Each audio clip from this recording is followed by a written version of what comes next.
Pemuda miskin beri uang ke kakek tua pengemis. 1 minggu kemudian ia syok saat gubuknya didatangi kakek itu dengan membawa uang sekoper. Ternyata beliau hanya pura-pura. Halo sahabat, apa kabar semuanya? Sebelum masuk ke ceritanya, jangan lupa nyalakan subtitle dan subscribe terlebih dahulu ya. Langit di atas kota itu begitu kelam, seperti kain basah yang siap diperas. Bunyi gemerincik hujan di atas seng-seng gubuk dan aspal menjadi musik monoton yang menemani hari-hari fajar. Namun sore ini, hujan turun bukan dengan rintik-rintik, melainkan dengan deras yang menusuk, seakan ingin membersihkan semua kotoran yang melekat di kota ini. Fajar, 22, mendorong sepeda tuanya. Sebuah besi tua yang setiap kayuhan rodanya disertai bunyi, kretek-kretek, protes. Jas hujan plastiknya yang sudah sobek di beberapa bagian tak lagi mampu membendung serangan air. Dingin mulai merambat di kulitnya. Ia baru pulang dari pekerjaan serabutan di pelabuhan, memindahkan karung-karung beras dari truk ke gudang. Upah hariannya pas-pasan, hanya cukup untuk bertahan hidup. Di sakunya yang basah, hanya tersisa 2 lembar uang kertas lecek, Rp20.000. Itu adalah modal untuk 2 hari ke depan, untuk membeli beras, sedikit sayur, dan minyak.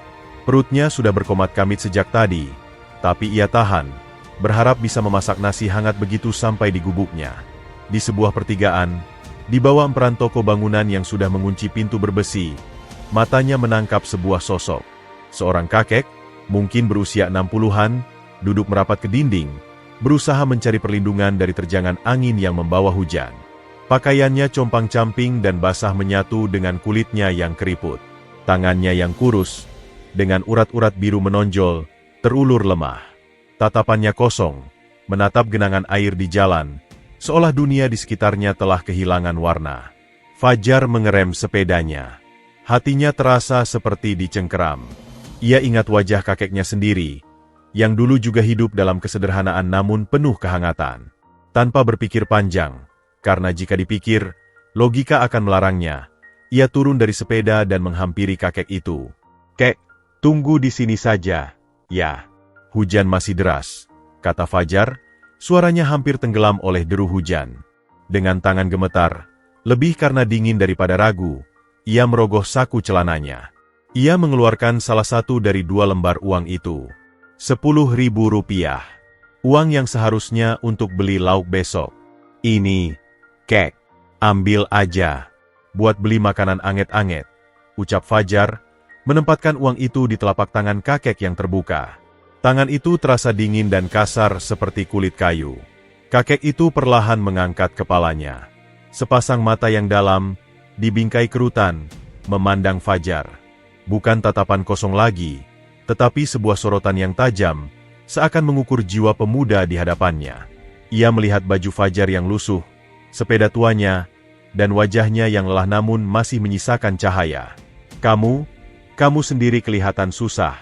Nak, kenapa kasih ke saya?" Suara kakek itu parau, namun terdengar jelas di telinga Fajar. Fajar tersenyum kecil, senyum yang tulus. "Hari ini saya masih kuat, Kek. Masih bisa cari lagi. Kekek di sini aja, kedinginan. Siapa tahu rezeki saya besok bisa double. Jadi nggak rugi." Dia terdengar seperti membujuk diri sendiri. Tapi kata-katanya keluar begitu saja dari hati. Kakek itu mengangguk pelan, seperti memahami sesuatu yang jauh lebih dalam. "Siapa namamu, Nak?" "Fajar, Kek." Fajar, nama yang bagus. Pertanda terang. Kakek itu kemudian memperkenalkan diri. "Saya Suyono. Semoga kebaikan hatimu ini dibalas Yang Maha Kuasa, berlipat-lipat ganda." Fajar hanya mengangguk. Rasa malu tiba-tiba menyergapnya. "Sudah dulu, Kek. Hati-hati di sini." Ia kemudian kembali naik ke sepedanya, mendorongnya beberapa langkah sebelum mengayuh perlahan. Saat mengayuh, perutnya keroncongan lebih keras. Rp10.000-nya sudah hilang. Tapi anehnya, ada kehangatan aneh yang mengalir di dadanya, mengusir sedikit dinginnya hujan. Ia tak tahu apakah itu kepuasan atau kebodohan. Yang ia tahu, ia tidak bisa membiarkan kakek itu begitu saja. Dari kejauhan, kakek Suyono memandang punggung Fajar yang menjauh, perlahan-lahan menghilang dalam tirai hujan. Sorot di matanya berubah kompleks. Ada rasa haru, penasaran, dan sebuah keputusan mulai mengkristal. Tangannya menggenggam erat uang 10.000 yang masih basah itu, bukan sebagai benda mati, tetapi sebagai sebuah bukti. Di tengah kota yang semakin individualis, ia baru saja menemukan seberkas fajar yang sesungguhnya. Sementara itu, Fajar terus mengayuh. Berpikir ia hanya melakukan tindakan kecil yang akan terlupakan oleh waktu. Ia sama sekali tidak menyadari bahwa keputusan spontannya di tengah hujan itu, seperti sebutir batu yang dilemparkan ke kolam tenang, akan menciptakan riak-riak tak terduga yang mengubah arus hidupnya selamanya. Hari-hari setelah pertemuan di bawah hujan itu mengalir bagi Fajar seperti air keruh di selokan. Berat, lambat, dan penuh ketidakpastian. Matahari terbit dan terbenam dengan rutin. Namun bagi Fajar, ia hanya menjadi penanda pergantian hari yang kerap kali tak membawa perubahan. Pekerjaan serabatannya di proyek bangunan sebuah ruko kecil akhirnya selesai. Mandornya, Pak Broto, memberi sekumpulan uang receh dengan hitungan yang membuat dada Fajar sesak. "Ini buat kamu, Fajar. Proyeknya sudah close. Lagi sepi nih, mungkin bulan depan ada lagi," kata Pak Broto sambil menepuk-nepuk bahunya, namun matanya menghindar. Fajar tahu, proyek itu belum benar-benar selesai. Hanya saja tenaganya yang sudah tidak dibutuhkan. Mungkin karena ia terlalu sering bertanya tentang keamanan kerja, atau karena ia menolak untuk ikut mencampur semen dengan perbandingan yang tak standar demi menghemat bahan.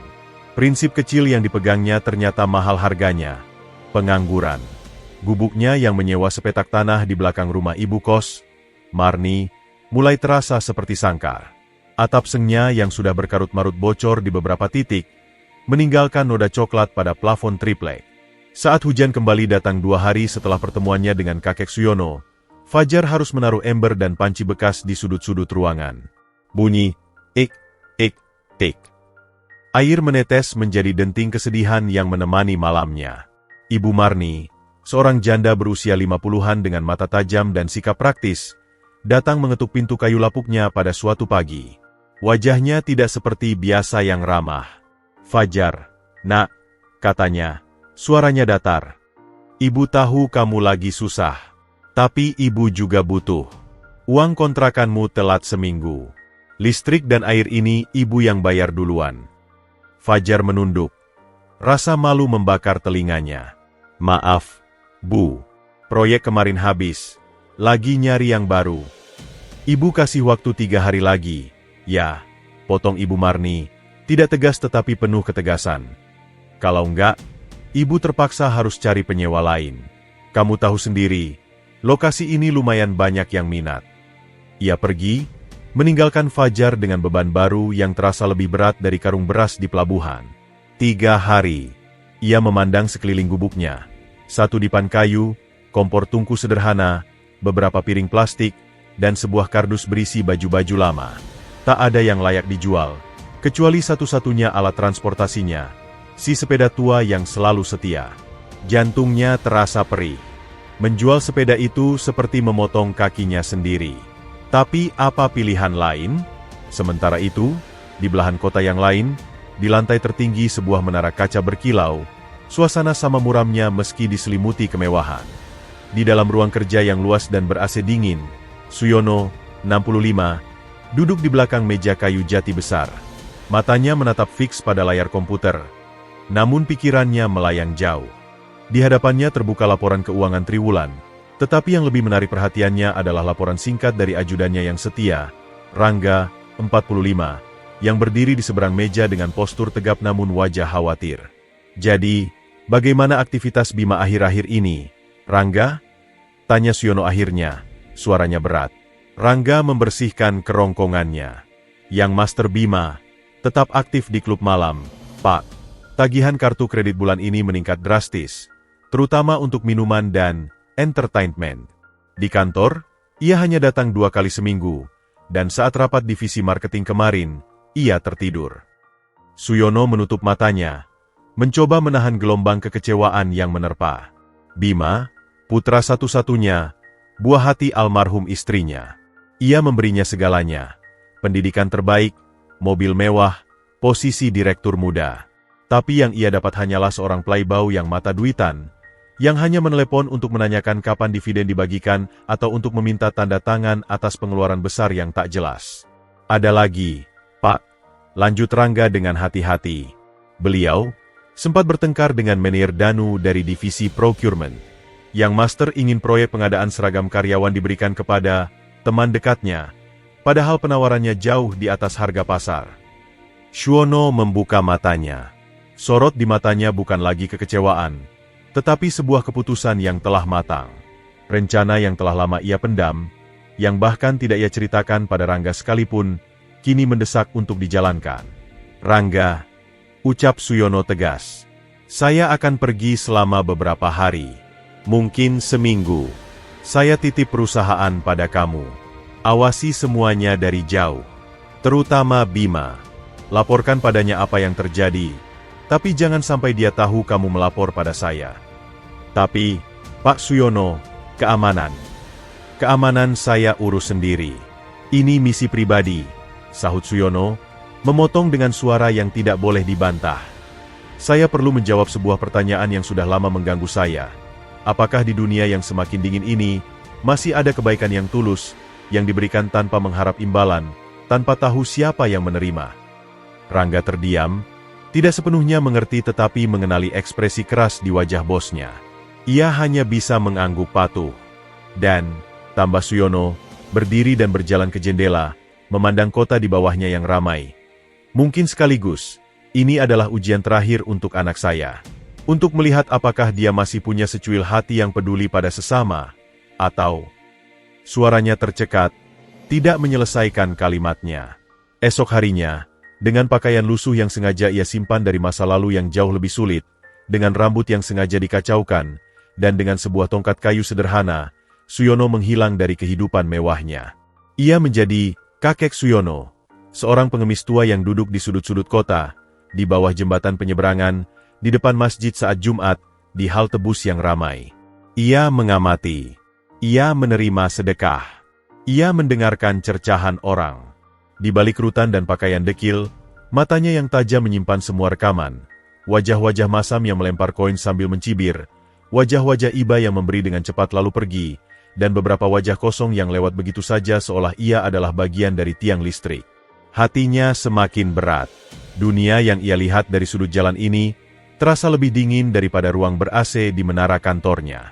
Hingga pada suatu sore, di tengah keputusasaannya yang hampir memuncak, di sebuah emperan toko yang basah, seorang pemuda dengan sepeda tua dan jas hujan sobek memberinya separuh dari rezeki yang ia miliki. Bukan dengan wajah iba yang superior, tetapi dengan senyuman hangat dan kata-kata yang justru menghibur. Pemuda itu, Fajar, memberinya bukan hanya uang, tetapi pengakuan akan kemanusiaannya. Pertemuan itu seperti seberkas cahaya kecil di kegelapan yang diamatinya. Saat Fajar pergi, Suyono menggenggam erat uang 10.000 itu, sebuah bukti fisik dari karakter langka yang ia cari. Sebuah rencana baru, yang jauh lebih personal dan dalam, mulai terbentuk di benaknya. Sementara itu, Fajar, yang sama sekali tidak tahu bahwa tindakannya telah menggerakkan roda takdir yang besar, sedang bersiap untuk hari-hari terberatnya. Dengan tenggat waktu 3 hari dari Ibu Marni menggantung di kepalanya, ia memutuskan, besok, ia akan membawa sepeda tuanya ke tukang loak. Itu adalah pengakuan kekalahan. Tetapi untuk bertahan hidup, ia harus melepaskan satu-satunya teman setianya. Malam itu, di gubuknya yang bocor, ia tidur dengan gelisah, bermimpi tentang hujan yang tak kunjung reda dan seorang kakek tua dengan mata yang mengikutinya kemanapun ia pergi. Kembali ke menara kaca, setelah sehari penuh menjadi kakek Suyono, Suyono mandi panjang dan berpakaian rapi. Pakaian lusuh itu ia simpan dengan rapi di dalam tas khusus, seperti seorang aktor yang merawat kostum penting. Malam itu, ia memanggil Rangga ke apartemen pribadinya yang mewah namun sunyi. Rangga, ucap Suyono, sambil menyerahkan sebuah tablet dengan akses khusus. Semua data real-time perusahaan, kode akses darurat, dan log komunikasi penting ada di sini. Kamu yang pegang.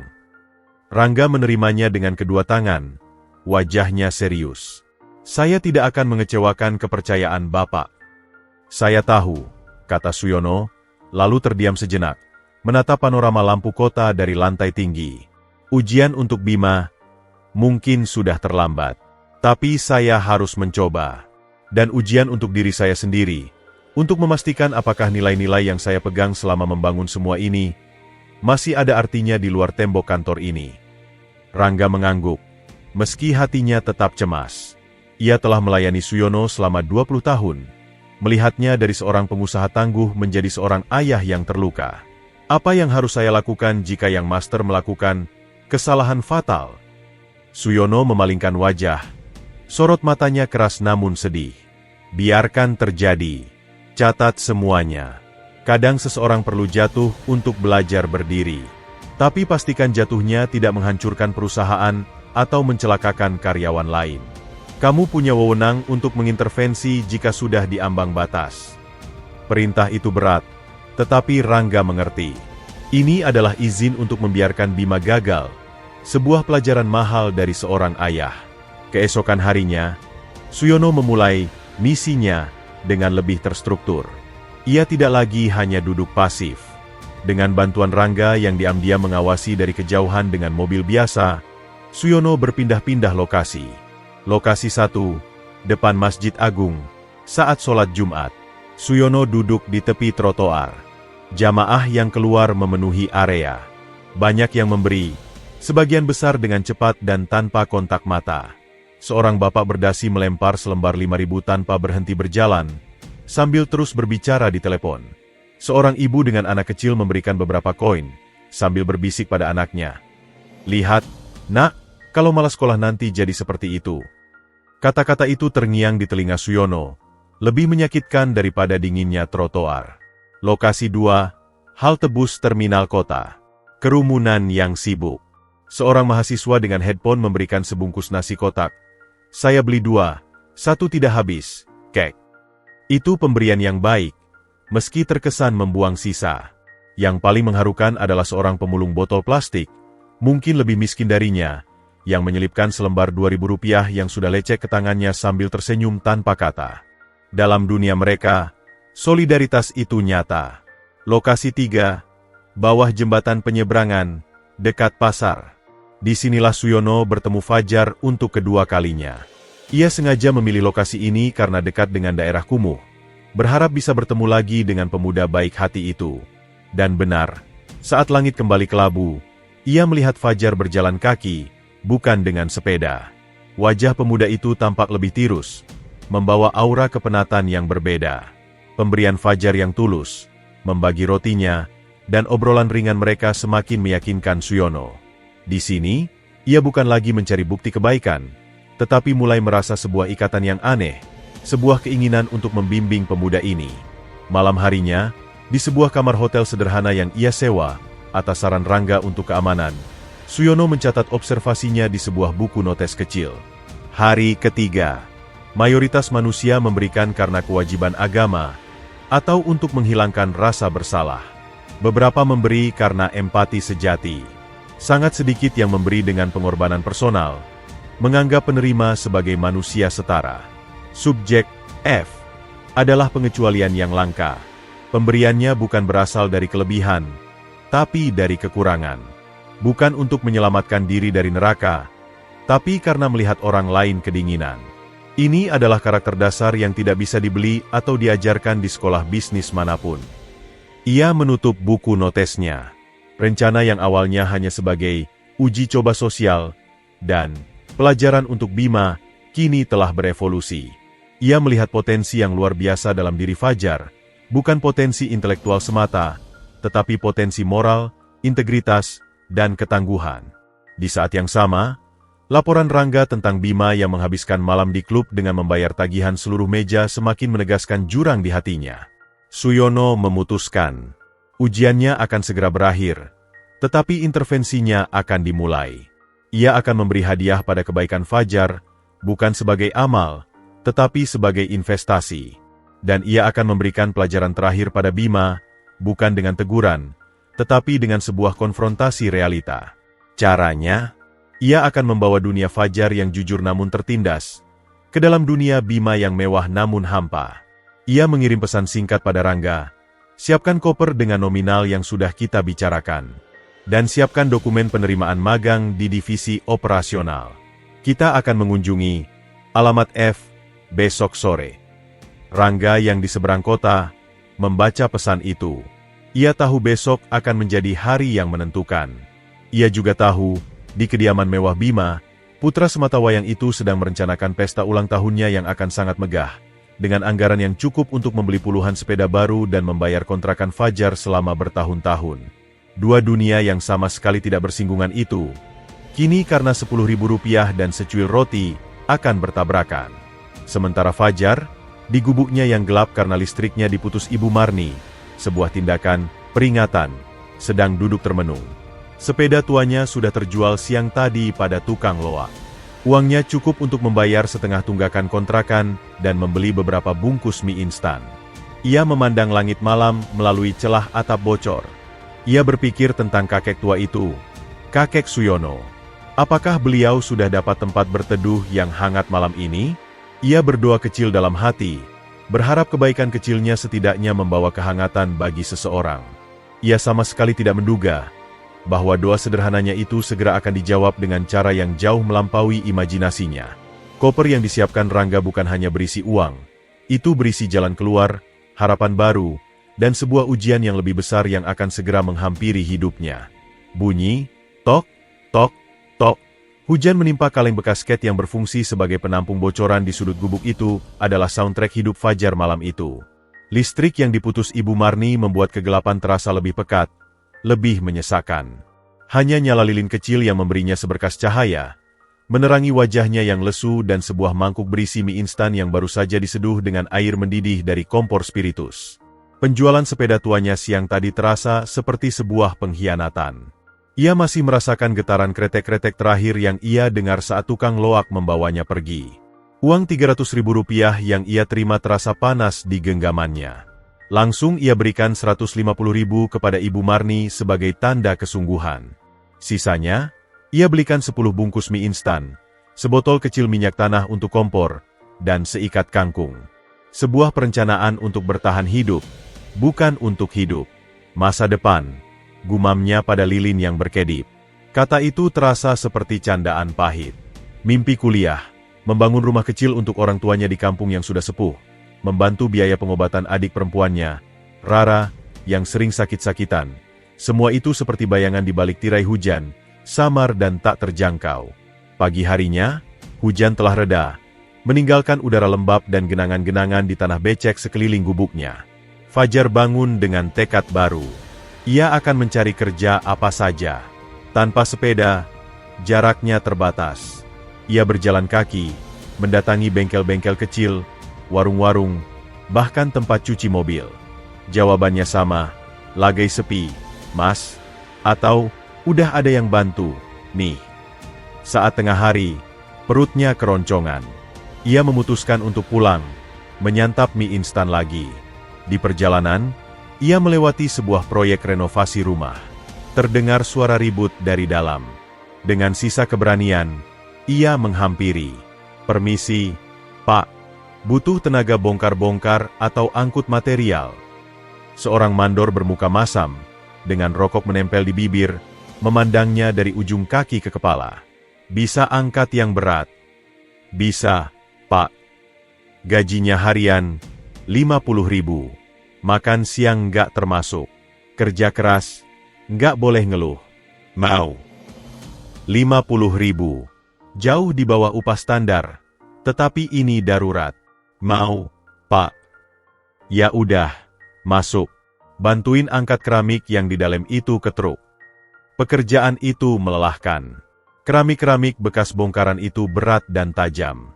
Tanpa sarung tangan yang layak, telapak tangannya mulai lecet. Tetapi ia bekerja keras, memindahkan tumpukan demi tumpukan. Saat jam menunjukkan pukul 2, perutnya sudah melilit. Ia melihat pekerja lain mendapat nasi bungkus dari mandor. Tapi mandor itu lewat begitu saja di depannya, tanpa memberikan apa-apa. Pak, makan siang? Tanyanya pelan. Mandor itu menoleh, wajahnya sinis. Loh, tadi bilang makan siang nggak termasuk, kan? Mau makan? Potong gaji. Hati Fajar terasa panas. Ia mengangguk, menelan air liur dan rasa kecewa. Ia bertahan hanya dengan minum air dari keran di halaman. Pekerjaan berlanjut hingga sore.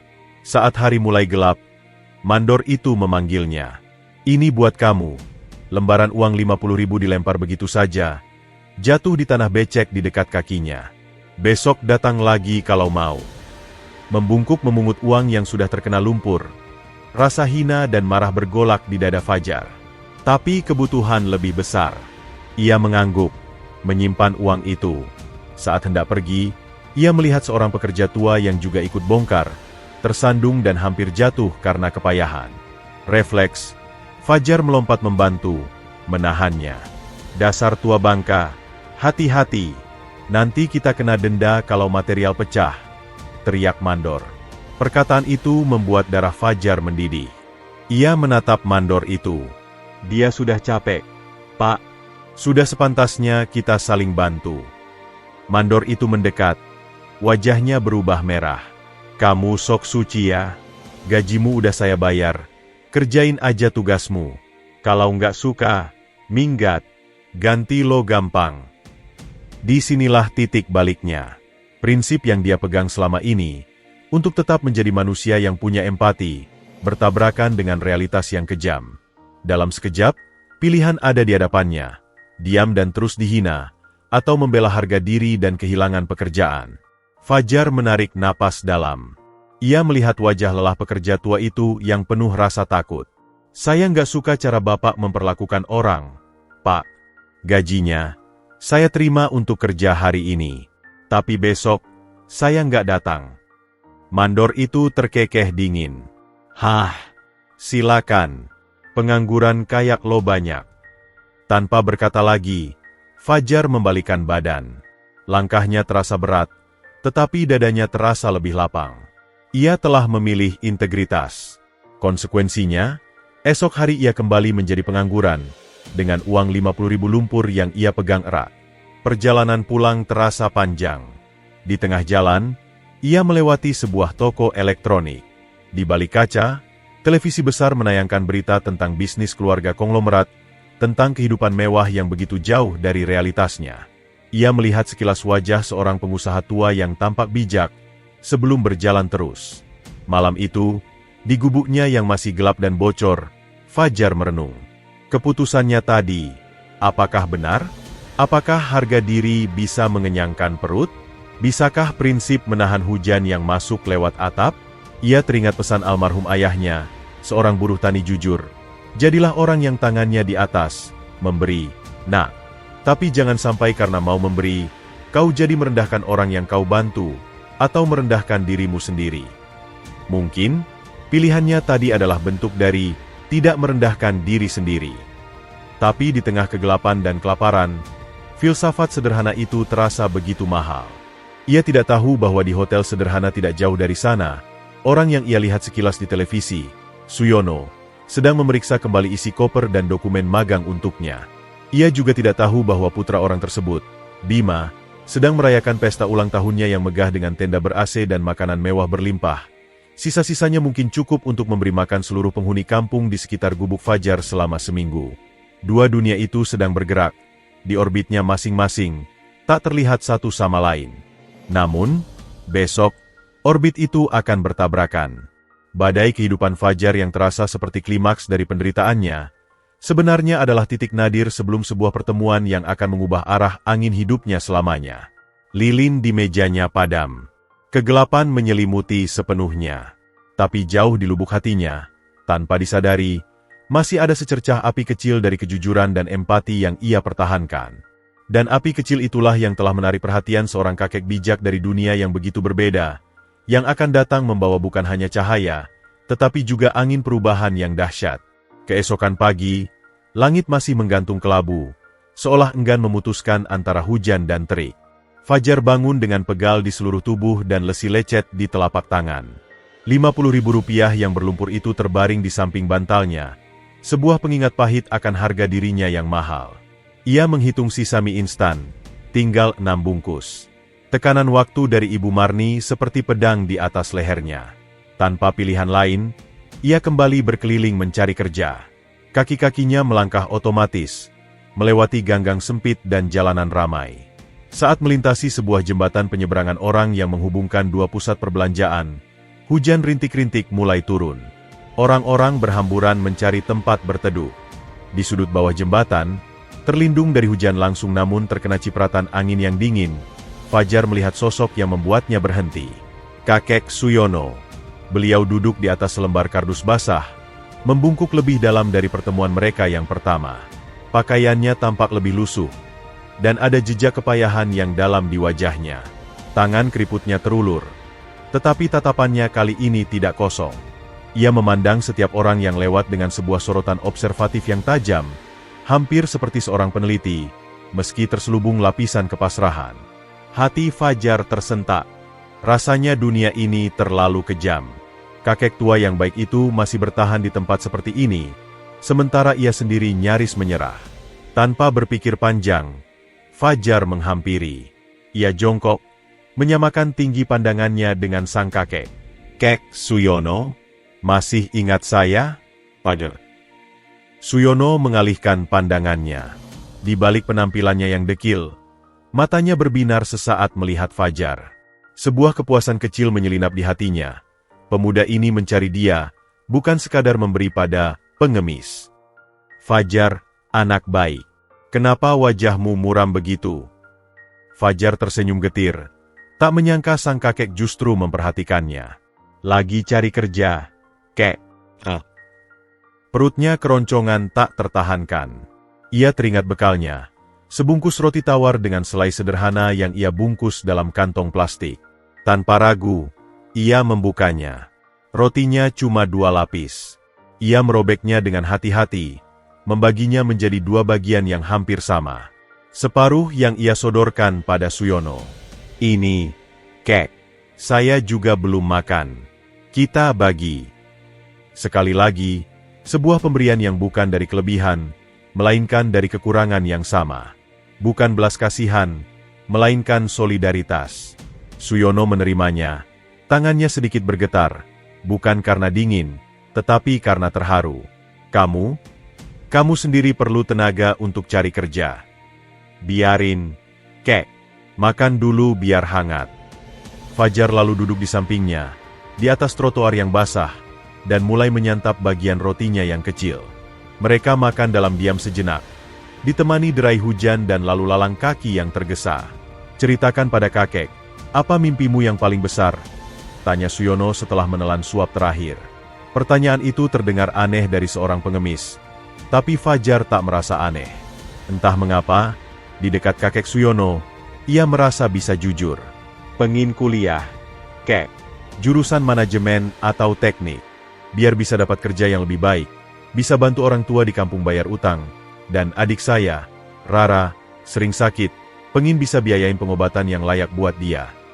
Suaranya pelan, penuh kerinduan. Tapi sekarang, cari makan buat besok aja susah. Mimpi kayak gitu jadi kayak mimpi di siang bolong. Suyono mendengarkan dengan saksama. Setiap kata dari Fajar adalah sebuah puzzle yang melengkapi gambaran karakter yang ia cari. Tanggung jawab keluarga, cita-cita yang jelas, dan ketabahan meski terhimpit. Kebaikan hati seperti milikmu, nak, jarang. Dunia butuh orang sepertimu. Gumam Suyono, lebih pada dirinya sendiri. Fajar menghela napas. Kebaikan hati nggak bisa bayar kontrakan, kek. Ia berdiri, membereskan bungkus plastiknya. Saya harus cari kerja lagi, kek. Kek di sini aja, nanti makin dingin. Saya di sini saja. Ini rumah sementara, jawab Suyono dengan makna ganda. Fajar mengangguk, ragu. Ia merogoh saku celananya. Tinggal uang recehan, koin-koin senilai sekitar Rp3.000, dan uang Rp50.000 yang kotor itu. Dengan cepat, ia mengambil sebuah koin Rp1.000 dan menyelipkannya ke samping kardus tempat duduk Suyono. Ini buat jaga-jaga, kek. Buat beli teh anget atau apa. Lagi-lagi, meski jumlahnya kecil, itu adalah bagian dari apa yang ia miliki. Suyono memandangi koin itu, lalu menatap Fajar yang bersiap pergi. Sebuah kepastian akhirnya mengkristal dalam hatinya. Ujiannya sudah selesai. Ia telah menemukan mutiara yang ia cari di lumpur kehidupan kota ini. Fajar, panggilnya. Suaranya lebih tegas. Fajar menoleh. Iya, Kek. Terima kasih. Tidak hanya untuk roti dan uangnya, tapi untuk percakapan ini. Ingatlah, Nak, hidup seringkali menguji kita di titik terendah. Tapi justru di titik itulah karakter sejati dibangun. Pertahankan hatimu yang jujur ini. Suatu hari, kau akan melihat buahnya. Kata-kata itu terdengar seperti nasihat bijak dari seorang filsuf, bukan pengemis. Fajar tersenyum tipis, mengangguk. Amin, Kek. Saya juga berdoa yang terbaik buat Kek. Ia pun berjalan pergi, kembali menyusuri jalan dengan beban yang masih sama beratnya. Namun entah mengapa, hatinya terasa sedikit lebih ringan setelah berbicara dengan kakek Suyono. Sementara itu, Suyono tetap duduk di tempatnya. Dari balik rah bajunya yang lusuh, sebuah mikrofon kecil tersembunyi merekam setiap percakapan tadi, sebuah tindakan pencegahan keamanan dari Rangga. Ia menunggu hingga Fajar hilang dari pandangan, lalu berdiri dengan gesit yang mengejutkan untuk seorang yang terlihat sepuh. Ia mengambil ponsel butaannya dari balik pakaian dan mengetik pesan singkat pada Rangga. Besok, bawa koper dan dokumen.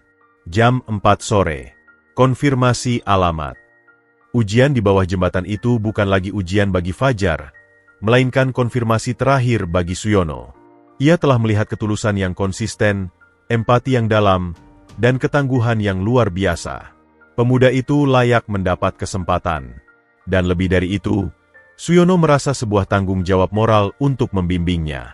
Ini bukan lagi sekadar eksperimen sosial. Ini menjadi misi pribadi.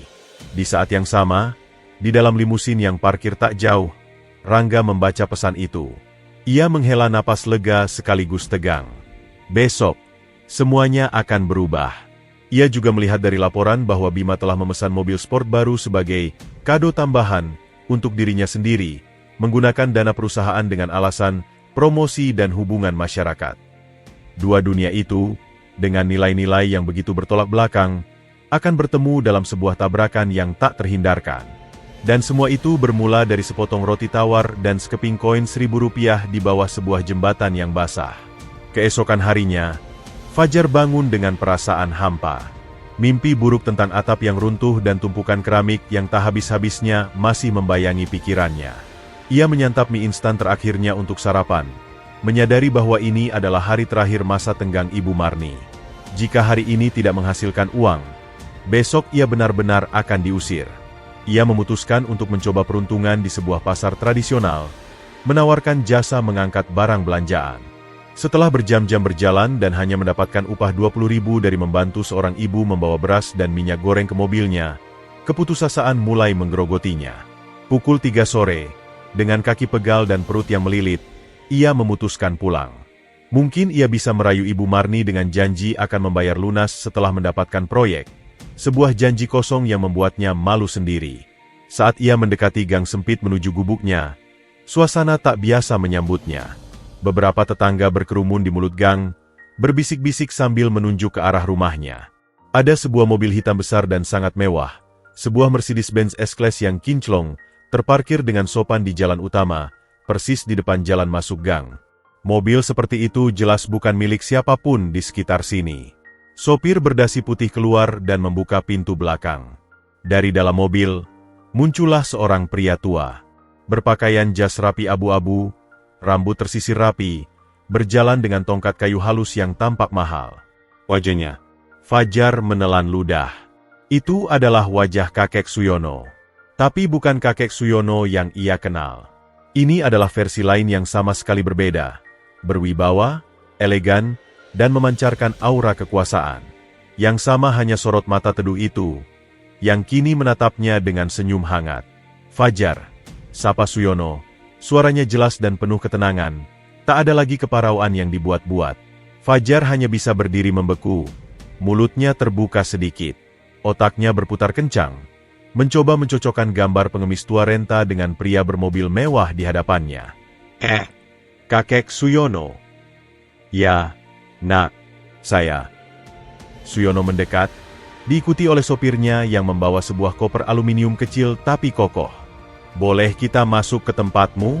Ada yang perlu kita bicarakan.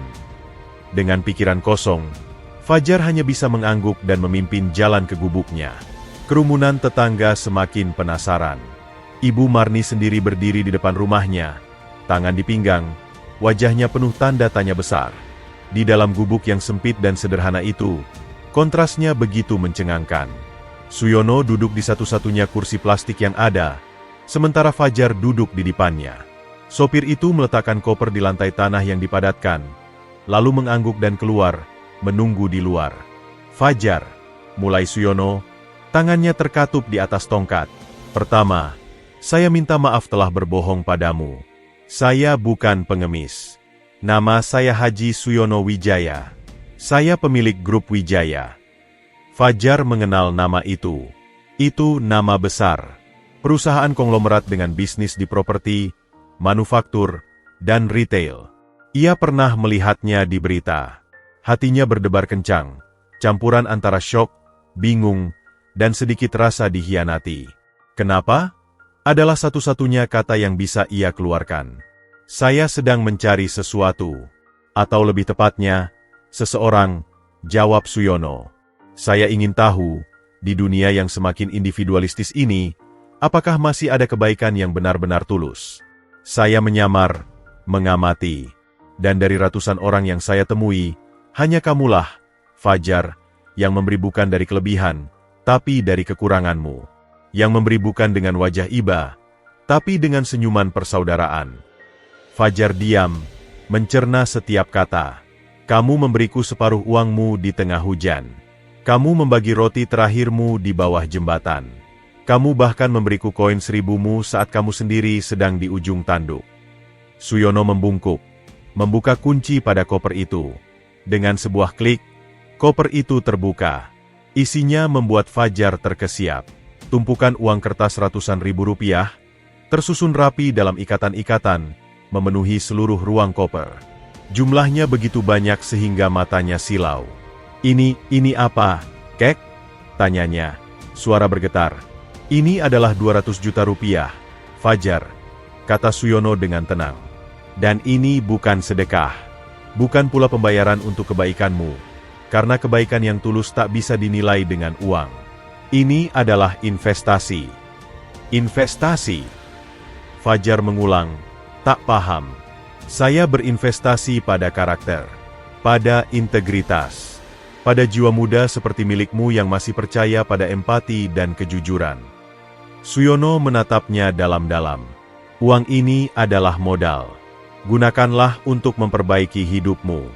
Bayar semua utangmu. Kirimkan untuk orang tuamu dan pengobatan adikmu. Lalu, gunakan sisanya untuk membiayai kuliahmu. Saya tahu kamu ingin kuliah. Fajar merasa dunia berputar. 200 juta. Jumlah yang tak pernah ia bayangkan. Itu bisa mengubah segalanya. Tapi nalurinya yang jujur langsung berontak. Saya tidak bisa terima ini, Kek. Ini terlalu banyak. Saya tidak layak. Siapa yang bilang kamu tidak layak? Suyono menyela. Kelayakan tidak diukur dari kekayaan atau gelar, Fajar. Tapi dari kualitas hati dan ketangguhan jiwa. Kamu telah membuktikan keduanya. Ia kemudian mengambil sebuah map dari dalam jaketnya. Dan ini adalah tawaran kedua. Sebuah posisi magang di perusahaan saya, di divisi operasional. Gajinya cukup untuk hidup sederhana. Kamu bisa kerja sambil kuliah. Saya akan memastikan jadwalmu bisa diatur. Air mata mulai menggenang di mata Fajar. Ini seperti mimpi. Mimpi yang terlalu indah untuk dipercaya. Tapi, kenapa saya?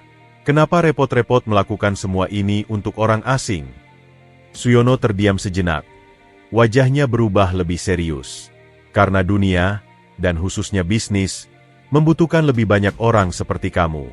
Dan karena saya punya seorang anak, satu-satunya, dia telah kehilangan arah. Melihatmu, seperti melihat harapan bahwa nilai-nilai kebaikan itu masih ada dan bisa tumbuh. Membantumu, bagi saya, adalah cara untuk memupuk harapan itu.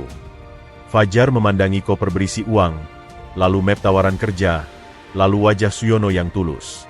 Pertarungan batin terjadi. Di satu sisi, ia butuh ini lebih dari apapun. Di sisi lain, harga dirinya merasa ini seperti menerima belas kasihan dalam skala besar. Anggaplah ini sebagai pinjaman tanpa bunga, ucap Suyono, seolah membaca pikirannya. Suatu hari nanti, ketika kamu sudah sukses, kamu bisa membayarnya dengan cara menolong orang lain yang membutuhkan, persis seperti yang kamu lakukan padaku. Itu akan menjadi pembayaran terbaik yang bisa saya terima. Kalimat itu meluluhkan pertahanan terakhir Fajar. Ini bukan tentang menerima cuma-cuma. Ini tentang menerima tanggung jawab. Tentang diberi kesempatan untuk membuktikan bahwa kebaikan memang bisa melahirkan kebaikan yang lebih besar. Dengan tangan gemetar, dan air mata yang akhirnya menetes, Fajar mengangguk. Saya terima, Kek. Dengan syarat, saya akan catat ini sebagai hutang. Dan saya akan kerja keras untuk membuktikan kepercayaan Kek tidak salah. Senyum lebar merekah di wajah Suyono. Ia bangkit, mengulurkan tangan. Deal.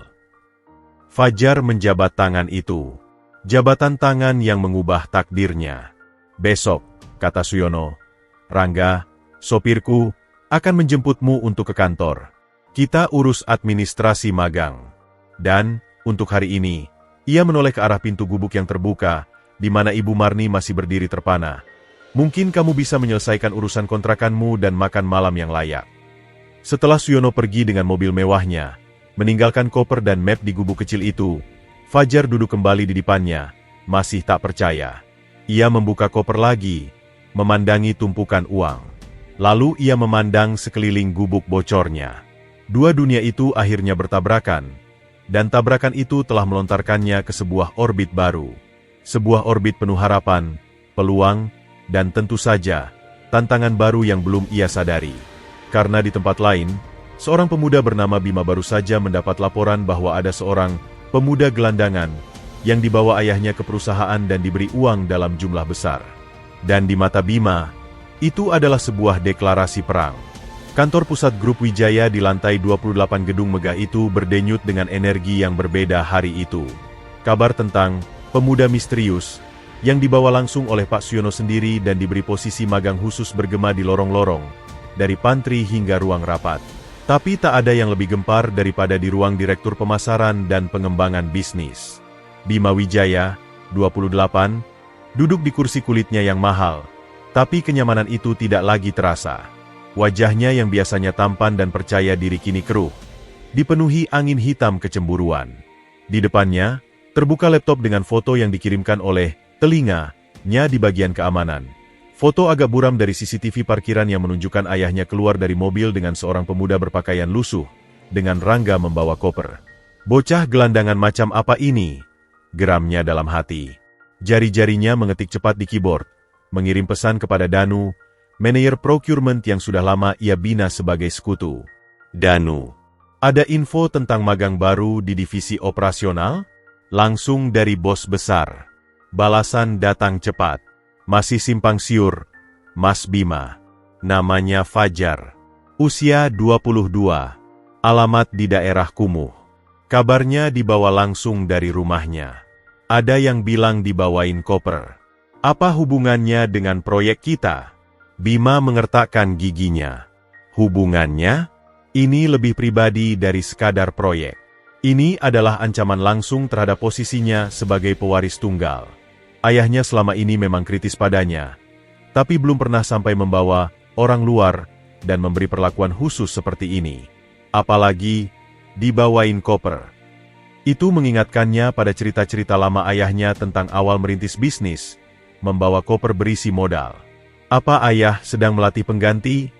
Bisiknya sendiri, dan pikiran itu membuat darahnya mendidih. Ia harus bertindak. Tapi pertama, ia perlu informasi. Ia memanggil asisten pribadinya. Ayu, cari tahu semua tentang seorang karyawan magang baru bernama Fajar. Alamat lengkap, latar belakang, keluarga, kelemahan. Apapun, cepat dan diam-diam. 2 hari kemudian, berkas tipis tapi padat ada di mejanya. Bima membacanya dengan sorot mata yang semakin dingin. 22 tahun. Asal Blora. Putra petani miskin. Tinggal di gubuk kontrakan daerah pinggir kali. Pendidikan terakhir SMA. Pekerja serabutan. Punya adik perempuan, Rara, 15, tinggal di kampung. Sering sakit, diduga TBC. Tidak ada catatan kriminal. Tidak ada koneksi penting. Informasi tentang adiknya yang sakit itu membuat Bima tersenyum tipis. Setiap orang punya titik lemah. Dan titik lemah seringkali adalah orang yang mereka cintai. Ia menyusun rencana. Langsung menyerang Fajar di kantor masih terlalu riskan. Ayahnya pasti melindungi. Tapi jika ia bisa membuat Fajar melakukan kesalahan besar, atau lebih baik lagi, membuatnya terlihat melakukan kesalahan besar, maka reputasinya yang baik itu akan hancur. Ayahnya akan kecewa dan melihat bahwa penilaiannya salah. Rencana itu melibatkan Danu. Danu punya akses ke sistem procurement dan operasional. Ia juga punya jaringan dengan beberapa vendor nakal. Bersama-sama, mereka bisa menjebak Fajar yang masih baru dan tidak mengerti sistem. Kita buat dia bertanggung jawab atas sebuah kehilangan kecil, kata Bima pada Danu saat mereka bertemu diam-diam di sebuah klub malam. Barang yang dipesan untuk proyek kecil, tapi tidak pernah sampai. Dokumen pengiriman akan menunjukkan tanda tangan Fajar sebagai penerima. Padahal, barang itu akan kita alihkan. Danu, yang ambisius dan melihat Bima sebagai jalan menuju puncak, setuju. Tapi kita butuh dia ada di posisi yang bisa menandatangani dokumen itu. Dia magang di operasional, bukan procurement. Urusan itu biar saya yang atur, sahut Bima. Ayah saya akan setuju jika saya mengusulkan rotasi magang untuk pengalaman yang lebih lengkap. Saya akan usulkan dia menghabiskan 1 minggu di gudang pusat, membantu penerimaan barang. Itu posisi yang rentan. Rencana itu sempurna. Fajar akan dituduh menilep barang senilai puluhan juta, cukup untuk menghancurkannya secara hukum dan reputasi. Bima bahkan sudah membayangkan ekspresi kecewa di wajah ayahnya. Tapi ada satu hal yang mengganjal di benak Bima. Ia penasaran. Apa sebenarnya yang terjadi antara ayahnya dan pemuda miskin itu? Apa yang membuat ayahnya begitu terkesan? Dengan menyamar, ia mengendarai mobil sportnya yang lain, yang tidak dikenal oleh sopir ayahnya, dan pergi ke alamat Fajar. Dari dalam mobilnya yang berwarna merah menyala, Bima memandang dengan jijik arah gubuk reot di tepi kali itu. Bau tidak sedap menyergap hidungnya. Ia melihat Fajar keluar, sekarang dengan baju yang lebih bersih tapi tetap sederhana, membawa tas ransel tua. Wajah Fajar biasa saja, tidak istimewa. Tapi ada sesuatu di caranya berjalan. Tegak, penuh semangat. Bima juga melihatnya membantu seorang anak kecil yang terjatuh di jalan becek, dengan sikap yang natural dan tanpa beban. Pahlawan kecil, geram Bima dengan sinis. Tapi di kedalaman hatinya, ada secuil rasa iri yang tak ia akui. Iri pada kesederhanaan dan kepolosan yang ia sendiri sudah kehilangan sejak lama. Keesokan harinya, di ruang direksi, Bima menemui ayahnya dengan proposal pengembangan magang. Ayah, saya dengar ada magang baru yang ayah bawa. Fajar, ya? Ucap Bima, mencoba terdengar netral. Suyono mengangkat alisnya. Waspada. Iya. Kenapa? Saya pikir, untuk memberinya pengalaman terbaik, sebaiknya dirotasi. Tidak hanya di satu divisi. Mulai dari gudang, procurement, hingga logistik. Biar dia paham alur bisnis kita dari hulu ke hilir. Bima menyodorkan proposal tertulis. Ini draft program rotasi 3 bulan. Suyono membaca cepat. Di satu sisi, ini ide bagus. Di sisi lain, ia mengenal baik anaknya. Apakah ini murni untuk kebaikan Fajar? Ia ragu. Ini atasannya tetap Rangga, tegas Suyono. Dan rotasi ini harus benar-benar untuk belajar, bukan untuk dimanfaatkan sebagai tenaga kerja murah. Tentu, ayah. Bima tersenyum manis. Saya hanya ingin membantu. Seperti dulu ayah yang mengajari saya dari bawah. Kalimat terakhir itu menusuk Suyono. Ia ingat dulu Bima kecil yang bersemangat belajar. Tapi itu dulu. Akankah ini menjadi kesempatan bagi Bima untuk belajar hal baik dari Fajar? Atau sebaliknya? Ayah setuju, desak Bima. Suyono memandangi anaknya, lalu menghela napas. Baik, coba 1 bulan dulu. Tapi ingat, Bima, Fajar ini spesial. Dia punya integritas yang kuat. Jaga dia. Pasti, Ayah. Bima mengangguk, tapi di balik senyumnya, niatnya sudah bulat. Ini adalah izin yang ia butuhkan untuk menjalankan rencananya. Fajar, yang polos dan bersemangat, menerima kabar rotasi ke bagian gudang dengan gembira. Ia melihatnya sebagai kesempatan belajar yang lebih luas. Ia sama sekali tidak tahu bahwa jaring-jaring kecemburuan dan konspirasi sudah mulai dianyam di sekelilingnya, dan bahwa titik lemah adiknya yang ia cintai telah menjadi bidikan dalam bidik musuh yang tak terlihat. Badai kedua dalam hidupnya, yang jauh lebih berbahaya daripada kemiskinan, baru saja dimulai. Dan badai ini datang dari dalam rumah yang sama yang memberinya tempat berlindung. Hari pertama Fajar di grup Wijaya di luar ruang HRD terasa seperti melangkah ke planet lain. Lantai marmer yang mengilap memantulkan lampu-lampu kristal, udara sejuk ber-AC bertiup konstan, dan orang-orang lalu lalang dengan pakaian rapi dan wajah serius yang membawa dokumen atau menatap layar ponsel. Aroma kopi mahal dan parfum elegan menggantikan bau tanah basah dan minyak tanah dari dunianya yang lama. Rangga, yang ditunjuk Suyono sebagai mentor langsung Fajar, sudah menunggu. Selamat datang, Fajar. Hari ini saya akan perkenalkan struktur dan budaya perusahaan. Lalu kita mulai dengan divisi operasional, tempatmu magang. Tur singkat itu membuat Fajar kewalahan. Ruang kerja terbuka yang luas, ruang rapat dengan teknologi canggih, dapur yang penuh dengan makanan dan minuman gratis. Semua itu sangat asing. Tapi di balik kekagumannya, ia bertekad untuk tidak terbawa intimidasi. Ia di sini untuk belajar, bukan untuk terpesona.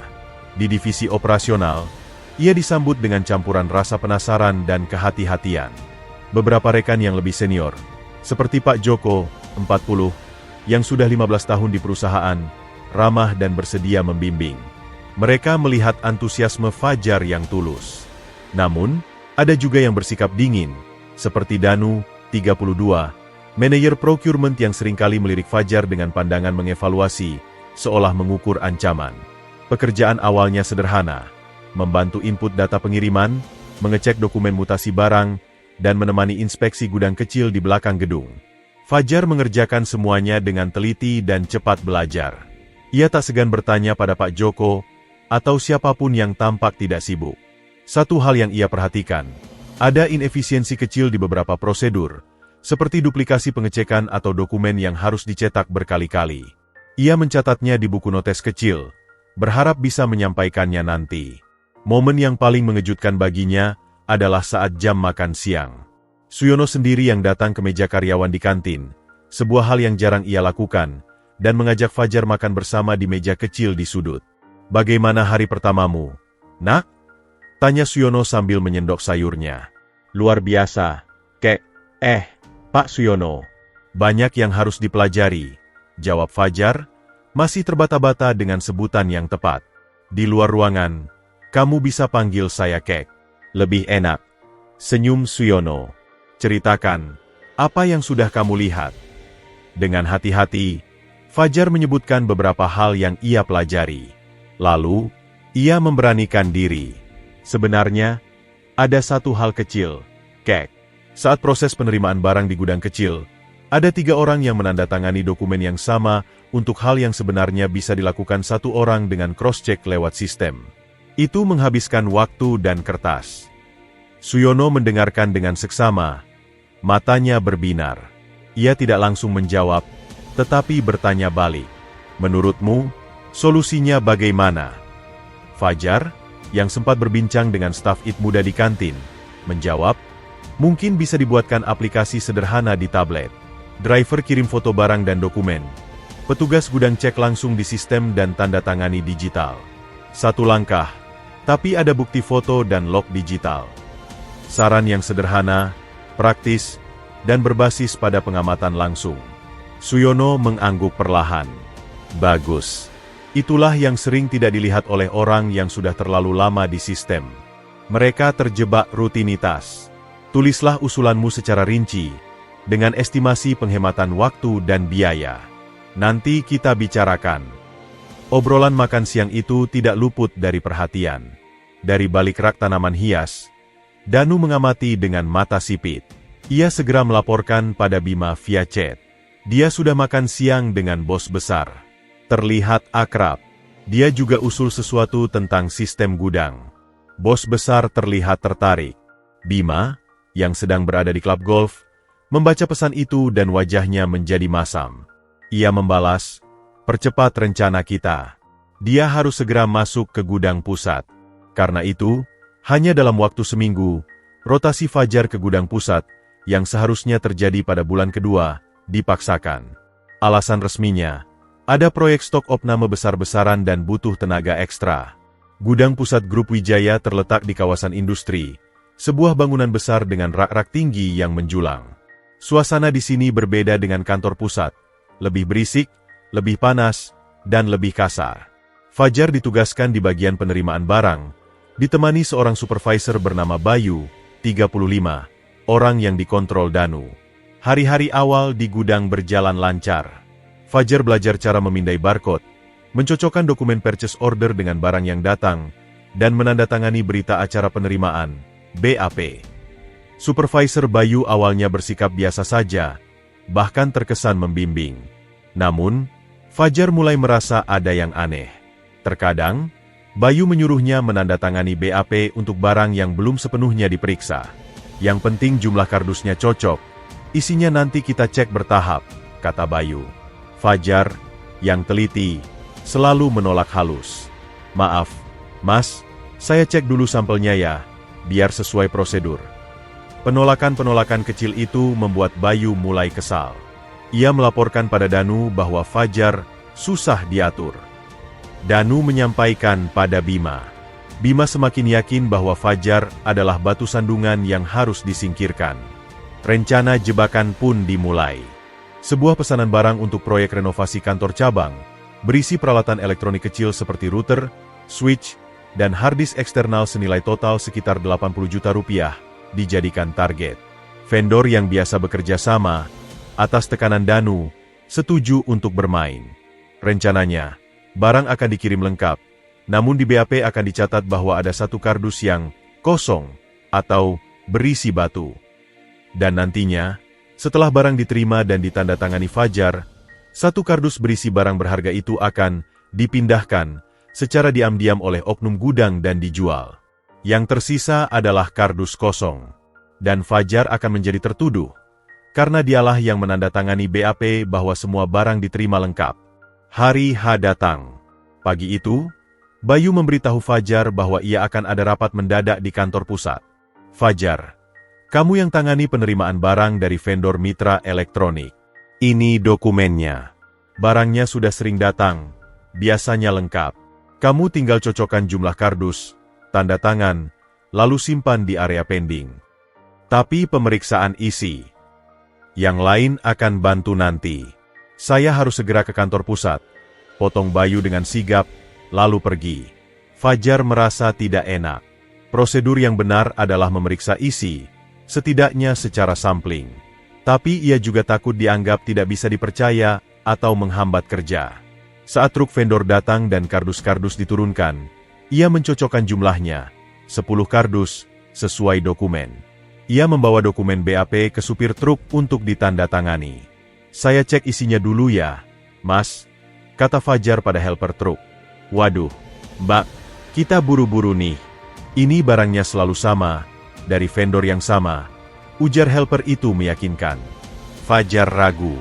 Ia melihat kardus-kardus itu. Segelnya tampak utuh, tapi nalurinya berbicara keras. Ia ingat nasihat Suyono, integritas adalah melakukan hal yang benar, bahkan ketika tidak ada yang melihat. "Boleh saya buka satu kardus sebagai sampel?" pinta Fajar. Helper truk terlihat gugup. Ia berbicara singkat di walkie-talkie. "Ya sudah, silakan, tapi yang cepat ya." Fajar mengambil cutter, membuka segel satu kardus. Isinya, router, sesuai spesifikasi. Ia memeriksa dengan teliti. Semua baik, tapi sesuatu terasa aneh. Kardus ini terlalu berat untuk hanya berisi router. Ia mengangkatnya. Ada bunyi gemerisik seperti bungkus plastik gelembung. Ia mengosongkan isinya. Di bawah tumpukan router, ada lapisan bantalan gelembung. Ia mengangkat lapisan itu. Dan di bawahnya, tersusun rapi, bukan router lagi, tetapi sekumpulan smartphone merek ternama yang sama sekali tidak ada di packing list. Darah Fajar membeku. Ini jelas kecurangan. Apakah vendor yang nakal? Atau ada permainan dari dalam? Ia berpikir cepat. Jika ia menolak penerimaan sekarang, ia bisa dalam bahaya. Jika ia menerima dan menandatangani, ia akan terlibat. Dengan tenang yang mengejutkan, ia mengembalikan semua barang ke dalam kardus seperti semula. Lalu ia mengambil ponselnya dan memotret kardus yang terbuka, isi yang asli, dan lapisan smartphone di bawahnya, dengan dokumen BAP di sampingnya sebagai referensi.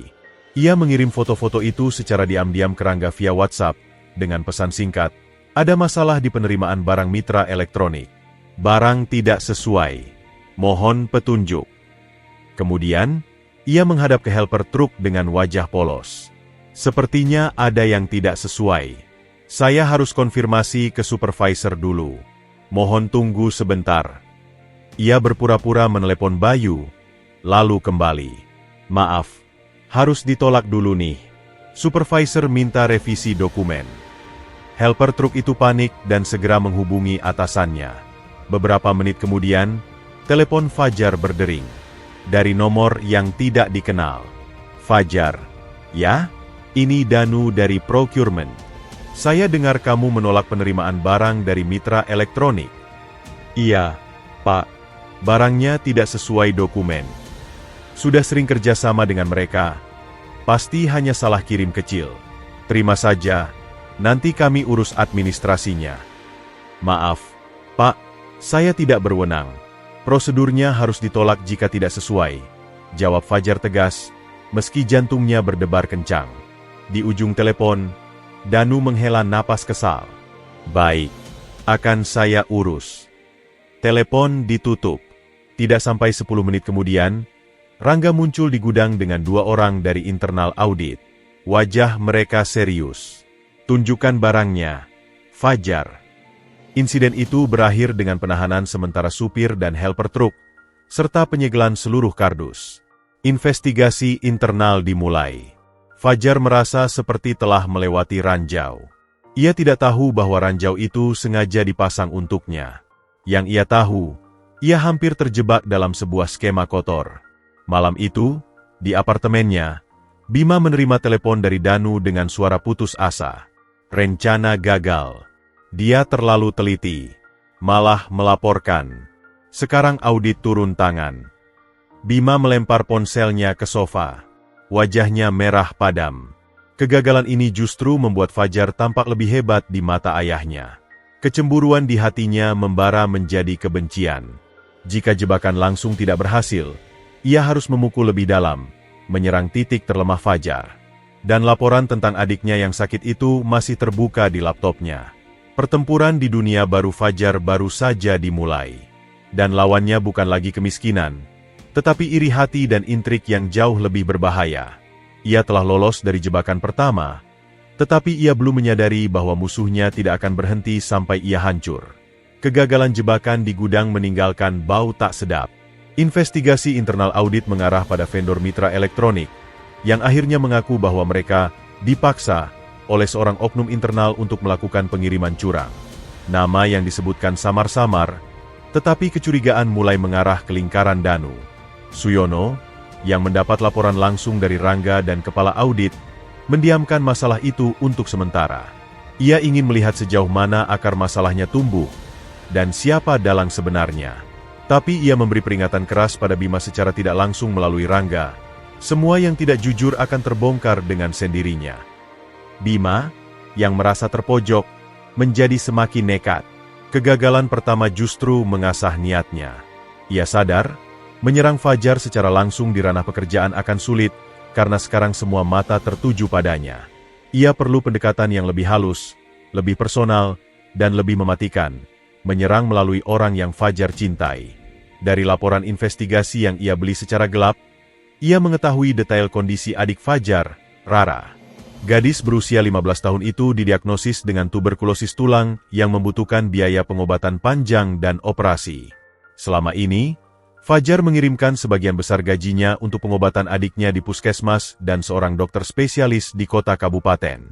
Biaya operasi yang disarankan dokter mencapai puluhan juta rupiah. Uang yang sudah mulai Fajar kumpulkan dari investasi Suyono. Bima menyusun rencana baru yang licik. Ia akan memanfaatkan kebaikan hati Fajar dan situasi darurat keluarganya. Ia memerintahkan Danu, yang kini ketakutan dan ingin membuktikan kesetiaannya, untuk menghubungi seorang tangan kanan yang bisa dipercaya.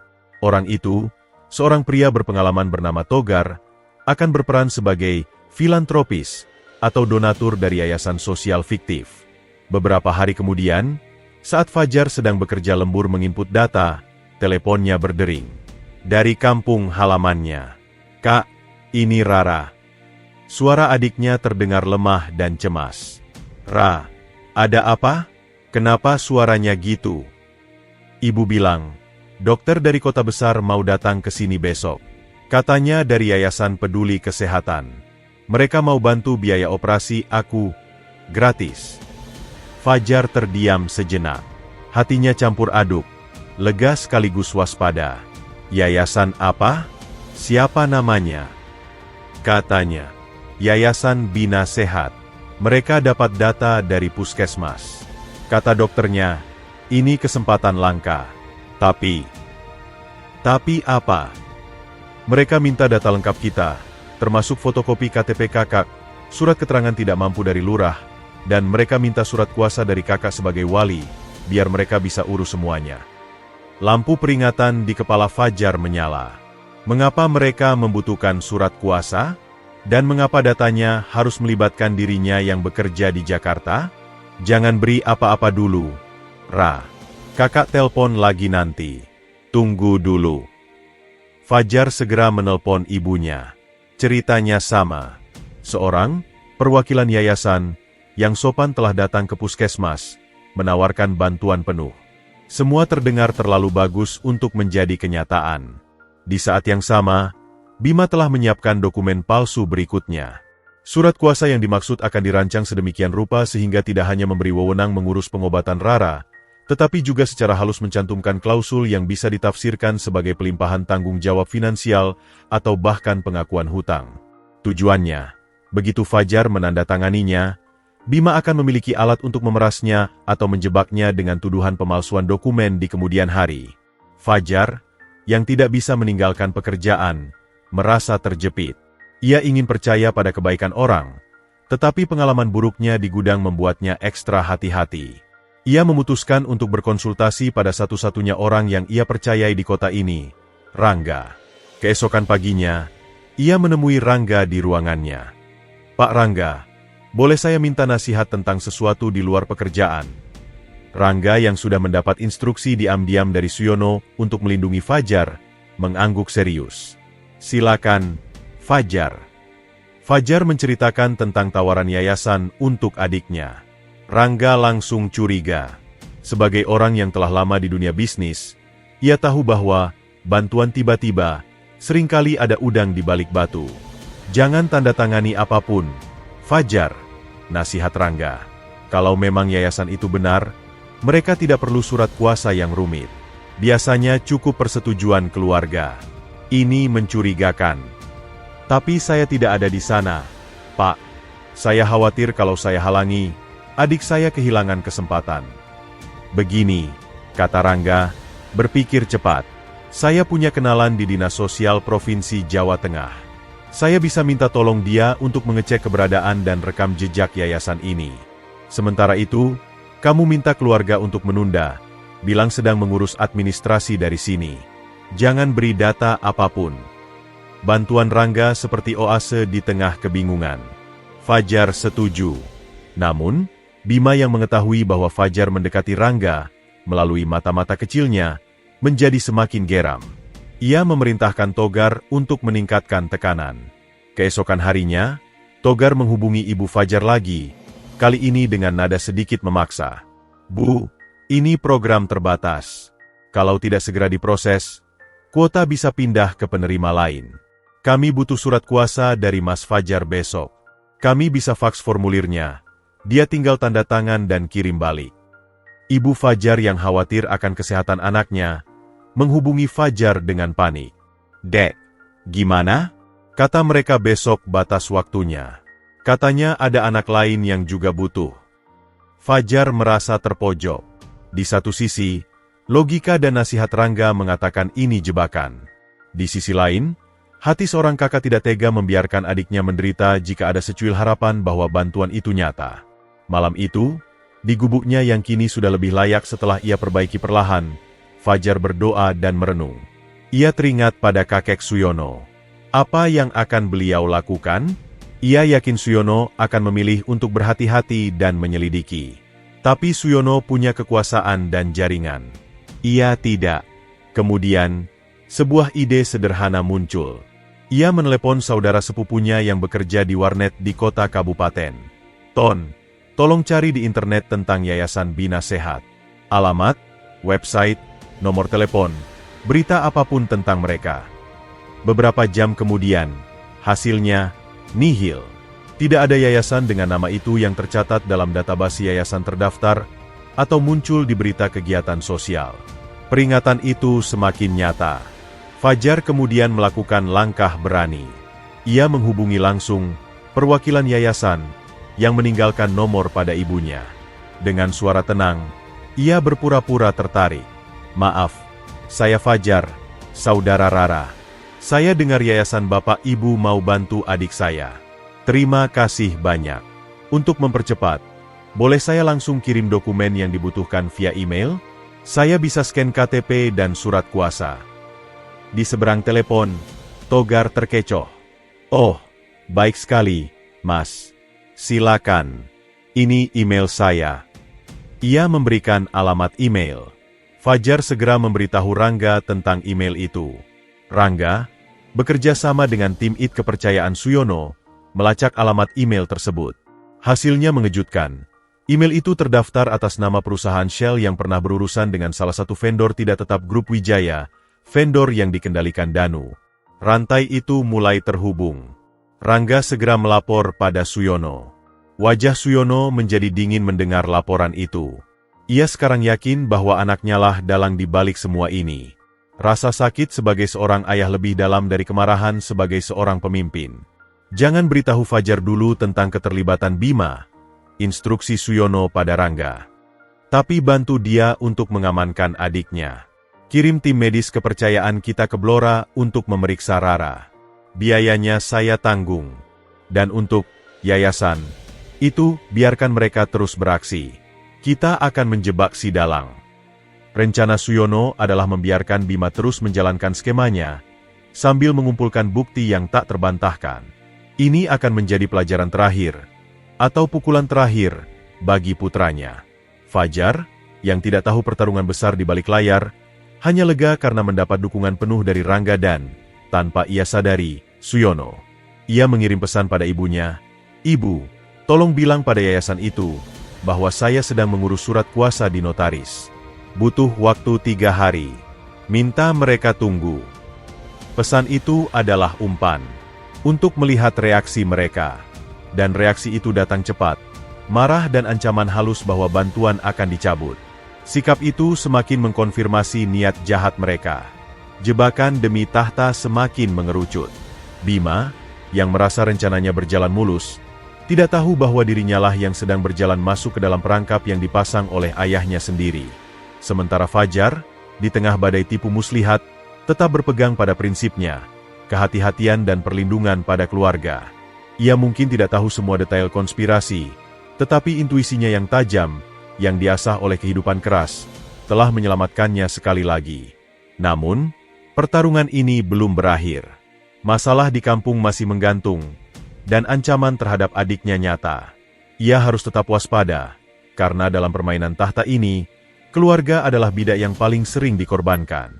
Keputusan untuk mengirim tim medis pribadi Suyono ke Blora membawa ketenangan sementara bagi Fajar. Dr. Agnes, seorang dokter spesialis ortopedi ternama yang biasa menangani keluarga Suyono, berangkat dengan seorang perawat.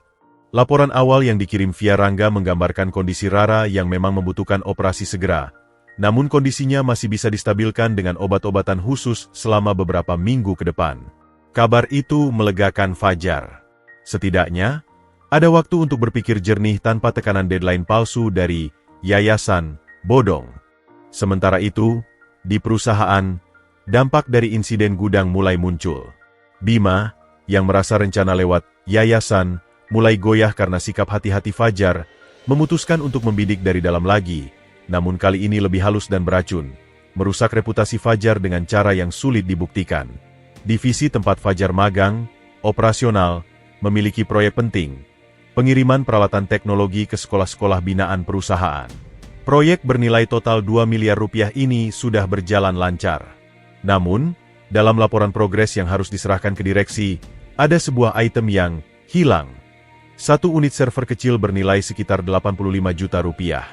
Barang itu tercatat dalam pembelian, tercatat masuk gudang, namun tidak ada dokumen pengiriman ke sekolah tujuan. Ketika Kepala Divisi Operasional menanyakan hal ini pada Fajar, karena dialah yang bertugas membantu input data pengiriman, Fajar kebingungan. Ia tidak pernah menangani atau menandatangani dokumen untuk server tersebut. Ia memeriksa log sistem. Ada entry yang menunjukkan server itu dikirim dengan nomor surat jalan tertentu, namun fisik surat jalannya tidak ditemukan di arsip. Yang lebih mencurigakan, nomor surat jalan itu tidak sesuai dengan format standar. Sepertinya ada data yang dimasukkan secara manual, bukan melalui sistem, gumam Fajar pada dirinya sendiri. Ia melaporkan temuannya pada atasan langsungnya, Pak Joko. Pak Joko mengernyit. Ini aneh. Server itu barang mahal. Tidak mungkin hilang begitu saja. Tapi yang lebih berbahaya, jika tidak ketahuan siapa yang bertanggung jawab, bisa-bisa divisi kita yang kena getahnya. Danu, yang diam-diam mengawasi, melihat ini sebagai kesempatan emas. Ia menyebarkan bisikan halus di antara rekan-rekan. Fajar kan yang banyak urus data pengiriman proyek sekolah. Dia juga yang baru aja terlibat masalah di gudang kemarin.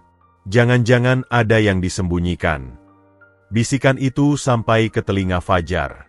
Ia merasa seperti dikepung. Orang-orang yang sebelumnya ramah mulai menjaga jarak. Beberapa kolega memandangnya dengan curiga. Di kantin, ia kerap mendengar percakapan yang terhenti saat ia mendekat. Tekanan psikologis itu berat.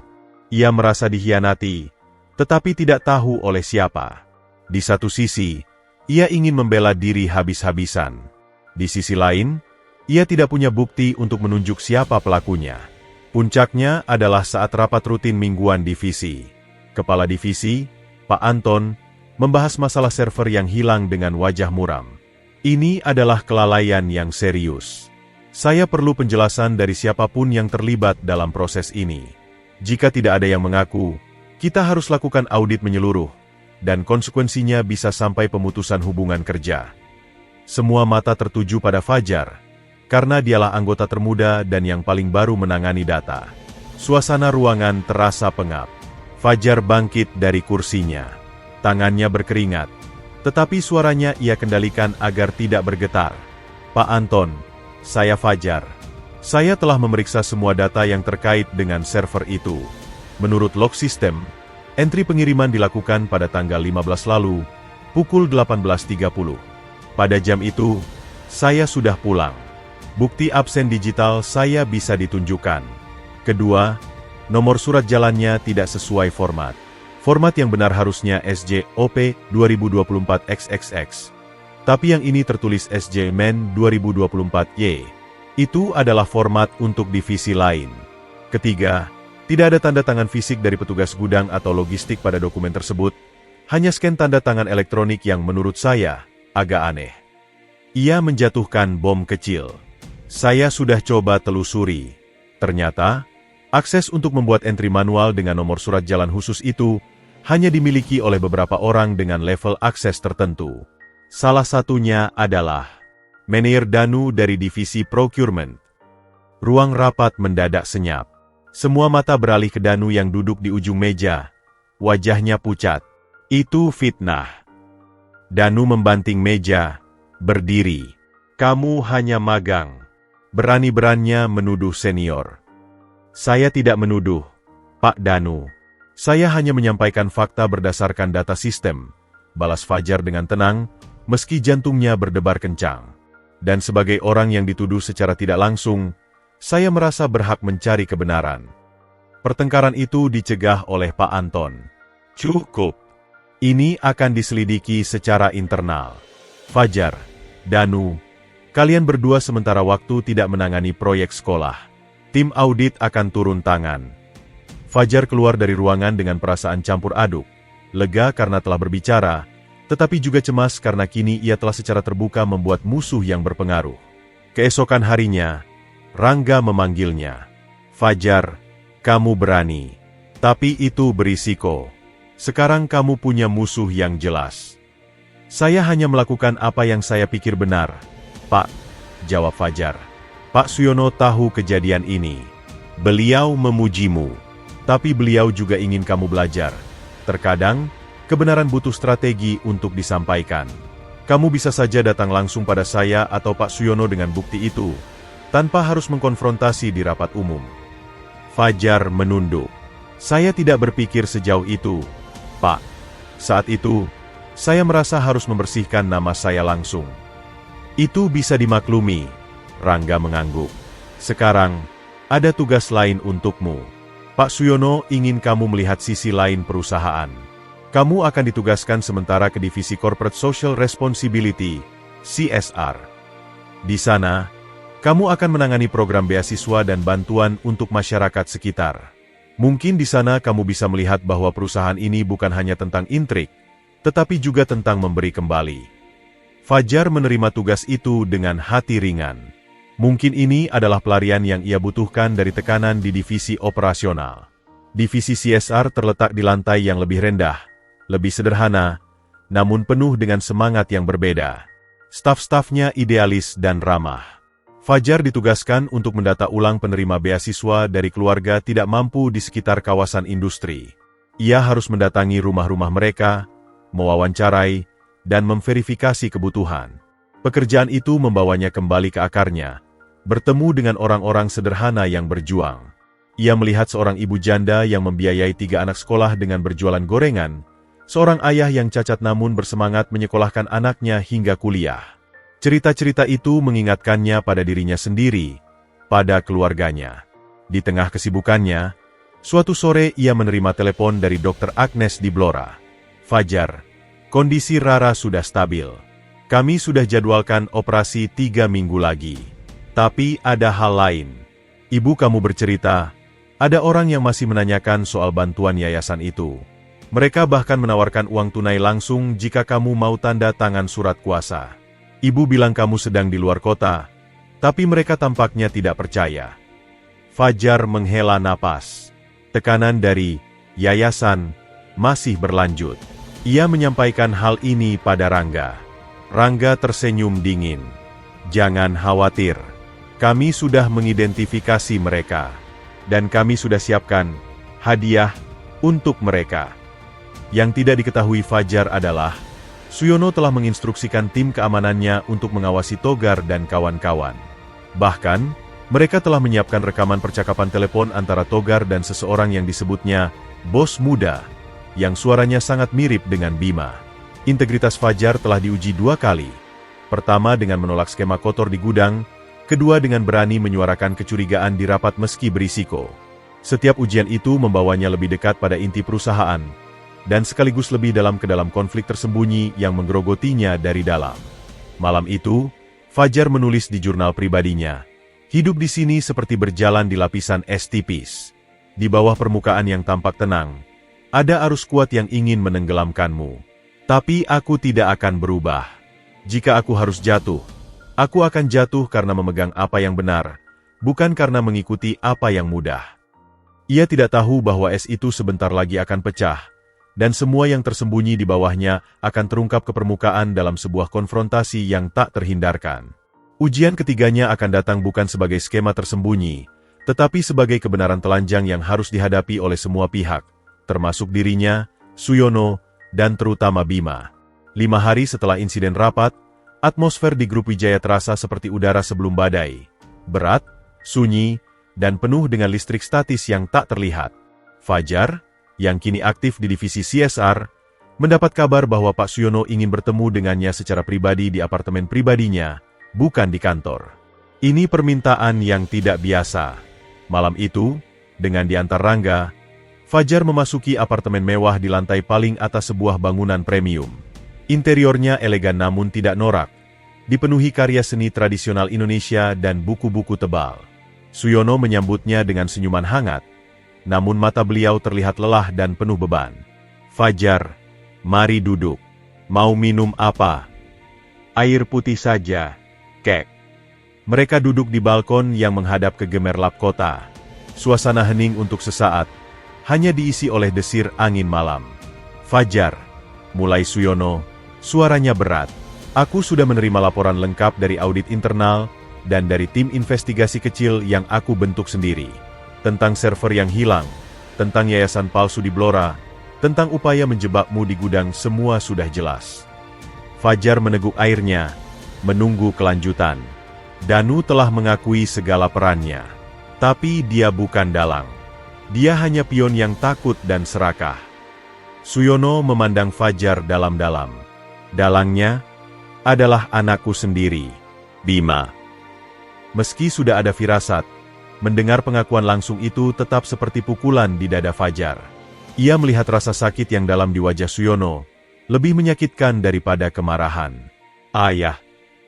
Fajar hampir memanggilnya begitu, tapi mengurungkan niat. "Kek, saya turut prihatin." "Jangan prihatin untukku, Nak. Prihatinlah untuknya. Untuk anak yang telah tersesat begitu jauh, karena dibutakan oleh kekayaan dan kedudukannya." Suyono menghela napas panjang. "Dan yang ingin kukatakan padamu, Fajar, adalah aku tahu. Aku sudah tahu dari awal." Fajar terkejut. "Apa maksudnya, Kek?" "Saat kejadian di gudang, saat laporan yayasan palsu masuk, bahkan saat bisikan-bisikan buruk tentangmu mulai beredar, aku sudah tahu ada tangan Bima di belakangnya. Rangga dan tim auditku melaporkan setiap perkembangan padaku." "Lalu, kenapa Kek tidak menghentikannya lebih awal?" tanya Fajar, bingung sekaligus sedikit terluka. "Karena dua alasan," jawab Suyono, menatap keluar ke kota. "Pertama, aku ingin memberimu kesempatan untuk menunjukkan siapa dirimu. Dan kau telah melewati setiap ujian dengan integritas yang membuatku bangga. Kau tidak lari, tidak membalas dengan licik, kau hanya bertahan dengan kebenaran dan ketelitianmu. Dan alasan kedua." "Kedua," Suyono memalingkan wajah, matanya berkaca-kaca, "karena aku ingin memberi Bima kesempatan terakhir untuk berhenti sendiri. Aku ingin melihat apakah di tengah jalan, dia akan merasa bersalah, akan menarik diri. Aku menunggu tanda penyesalan darinya. Tapi yang terjadi malah sebaliknya. Dia semakin dalam." Suasana hening sejenak. Fajar mencerna semua informasi ini. Ia merasa dimanfaatkan dalam sebuah permainan besar antara ayah dan anak. Namun di sisi lain, ia juga mengerti keputusasaan seorang ayah yang ingin menyelamatkan anaknya. "Jadi, apa yang akan terjadi sekarang, Kek?" "Besok pagi," kata Suyono tegas, "akan ada pertemuan tertutup di kantor. Hanya aku, kamu, Bima, Rangga, dan kepala audit. Semua bukti akan dibeberkan. Ini akan menjadi konfrontasi terakhir. Dan aku ingin kamu ada di sana." "Saya? Kenapa saya harus ada?" protes Fajar halus. "Ini adalah urusan keluarga, Kek." "Justru karena ini urusan keluarga, kau harus ada," jawab Suyono. "Kau adalah bukti hidup dari segala yang Bima lakukan. Dan aku ingin dia melihat langsung orang yang ingin dia hancurkan, dan melihat bahwa kau tidak membencinya, tidak seperti kebencian yang dia pendam." Fajar ragu. Ini akan sangat tidak nyaman. Tapi ia melihat harapan dan permintaan di mata Suyono. Akhirnya, ia mengangguk. "Baik, Kek. Saya akan datang." Keesokan harinya, di sebuah ruang rapat kecil yang sunyi, suasana begitu mencekam. Bima sudah duduk di satu sisi meja. Wajahnya masam dan penuh sikap defensif. Dia terkejut melihat Fajar masuk bersama ayah dan Rangga. "Apa dia ada di sini untuk apa?" tanya Bima dengan nada menghina. "Duduk, Bima," Perintah Suyono dengan suara datar namun penuh wibawa. Fajar ada di sini karena dia adalah pihak yang paling dirugikan dalam semua konspirasi yang kamu lakukan. Rapat dimulai dengan Kepala Audit, Pak Handoko, mempresentasikan bukti-bukti secara sistematis. Rekaman percakapan tersamar antara Danu dan Bima tentang membuat masalah untuk magang baru, log akses sistem yang menunjukkan Bima menggunakan kartu akses level tingginya untuk membuat entry manual nomor surat jalan palsu, hingga bukti transfer dana dari rekaman Shell Company milik Bima ke Yayasan Bina Sehat palsu. Semua disajikan dengan dingin dan faktual. Wajah Bima berubah dari merah pada menjadi pucat pasi. Ia mencoba membantah, menyalahkan Danu, bahkan sesekali melemparkan pandangan benci pada Fajar. Sudah cukup, Bima. Suyono memotong di tengah pembelaan putranya yang berbelit-belit. Aku sudah tahu semuanya. Pertanyaannya sekarang adalah, mengapa? Mengapa kau lakukan semua ini pada seorang pemuda yang tidak pernah menyakitimu, yang bahkan tidak mengenalmu? Bima terdiam lama. Kemudian, seperti bendungan yang jebol, semua emosi yang terpendam meledak. Mengapa? Aku yang harus bertanya mengapa. Ayah, teriaknya, berdiri. Aku anakmu, satu-satunya. Tapi sejak dia muncul, ia menunjuk Fajar dengan jari gemetar. Ayah lebih peduli padanya, memberinya uang, pekerjaan, makan siang bersama, perhatian yang tidak pernah ayah berikan padaku sejak ibu meninggal. Ayah hanya sibuk dengan perusahaan, dan saat ayah punya waktu, ayah memberikannya pada orang asing ini. Air mata mulai menetes di wajah Bima, namun ia tidak peduli. Aku hanya ingin ayah melihatku. Tapi yang ayah lakukan malah membawa pengganti. Aku takut, ayah. Aku takut ayah akan memberinya semuanya. Warisan yang seharusnya milikku. Suyono mendengarkan dengan wajah sedih yang dalam. Setelah Bima selesai, ruangan kembali sunyi. Bima, Suyono berbicara perlahan, seperti pada anak kecil. Aku tidak pernah mencari pengganti untukmu. Tidak akan pernah ada yang bisa menggantikan posisimu sebagai anakku. Tapi lihatlah dirimu. Apa yang kau tunjukkan padaku selama ini? Foya-foya, kemalasan, ketidakjujuran. Aku kecewa, bukan karena kau tidak sepintar dia, tapi karena kau kehilangan karakter sebagai manusia. Ia menunjuk Fajar yang diam mendengar segalanya. Fajar di sini, dengan segala kekurangannya, punya satu hal yang kau kehilangan. Integritas dan empati. Aku membantunya karena aku melihat potensi kebaikan itu, bukan untuk menjadikannya pewaris. Aku ingin dia menjadi pengingat bagimu, bagi perusahaan ini, bahwa kesuksesan sejati dibangun di atas karakter. Bima menatap lantai, bahunya terlihat gemetar. Kemarahannya telah menguap. Yang tersisa adalah rasa malu dan kesedihan yang telanjang. Tapi ayah tidak pernah bilang itu. Bisiknya. Karena aku pikir kau sudah dewasa untuk memahami tanpa dikatakan. Jawab Suyono, suaranya serak. Ternyata, itu salahku. Aku terlalu sibuk membangun kerajaan ini, dan lupa membangun hubungan dengan anakku sendiri. Suyono kemudian berdiri, berjalan menghampiri Bima. Aku tidak akan memecatmu, Bima. Tapi ada konsekuensi. Pertama, kamu akan mengundurkan diri dari posisi direktur. Kamu akan mulai lagi dari paling bawah, di divisi yang sama dengan Fajar, dengan gaji dan tanggung jawab yang sama. Kedua, kamu akan secara formal meminta maaf pada Fajar, di depan kami semua. Dan ketiga, kamu akan mengikuti program konseling untuk mengatasi masalahmu. Bima mengangkat wajahnya, penuh keengganan, terutama pada poin kedua. Meminta maaf pada Fajar dianggapnya sebagai penghinaan terbesar. Fajar, yang selama ini diam, akhirnya berbicara. Mas Bima, panggilnya halus. Saya tidak butuh permintaan maaf yang dipaksakan. Tapi saya ingin Anda tahu, saya tidak pernah menginginkan posisi atau harta Anda. Saya hanya ingin kesempatan untuk belajar dan membangun hidup saya sendiri. Saya datang dari tempat yang sulit, dan saya mengerti rasanya diabaikan. Tapi cara untuk mendapat perhatian bukan dengan menjatuhkan orang lain. Kata-kata itu, diucapkan tanpa dendam, justru membuat Bima tersentak. Ia melihat ketulusan di mata Fajar. Untuk pertama kalinya, ia melihat Fajar bukan sebagai musuh atau pesaing, tetapi sebagai manusia. Dengan berat hati, Bima berdiri, menghadap Fajar. Aku minta maaf, Fajar. Untuk semua yang sudah aku rencanakan. Untuk ancaman pada adikmu, untuk fitnah. Itu salah. Aku malu. Itu bukan permintaan maaf yang sempurna, tetapi itu tulus. Fajar mengangguk. Saya terima, Mas. Mari kita mulai lagi. Suyono mengamati pertukaran itu dengan hati berdebar. Mungkin, hanya mungkin, ini adalah awal dari sebuah perubahan. Konfrontasi ini bukan akhir, melainkan awal yang pahit namun diperlukan dari sebuah proses penyembuhan. Kebenaran telah diungkap, dan sekarang, yang tersisa adalah pilihan masing-masing, untuk tetap terpuruk dalam kesalahan, atau bangkit dan belajar darinya. Bagi Fajar, ini adalah pelajaran berharga tentang kompleksitas manusia.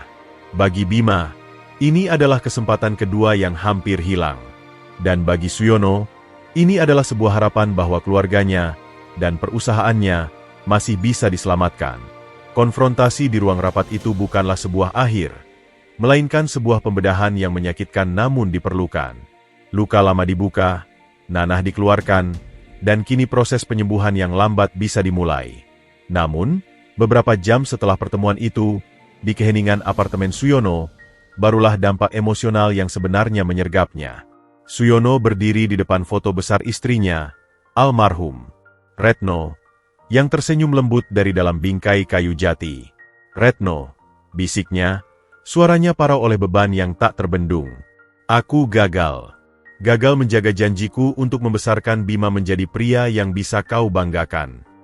Air mata yang selama ini ditahan dengan ketat sebagai seorang pemimpin tangguh, akhirnya menetes. Bukan air mata kemarahan, tetapi air mata penyesalan yang dalam dan menyayat. Ia menangis untuk Bima kecil yang dulu duduk di pangkuannya, mendengarkan cerita tentang kejujuran. Ia menangis untuk diri sendiri yang terlalu sibuk membangun menara bisnis, hingga menara hubungan dengan anaknya runtuh. Ia juga menangis karena rasa bersalah telah memasukkan Fajar yang polos ke dalam pusaran konflik keluarganya. Rangga, yang datang membawa laporan, terdiam di pintu. Dalam 20 tahun melayani, ini pertama kalinya ia melihat Suyono begitu rapuh. "Pak," bisik Rangga.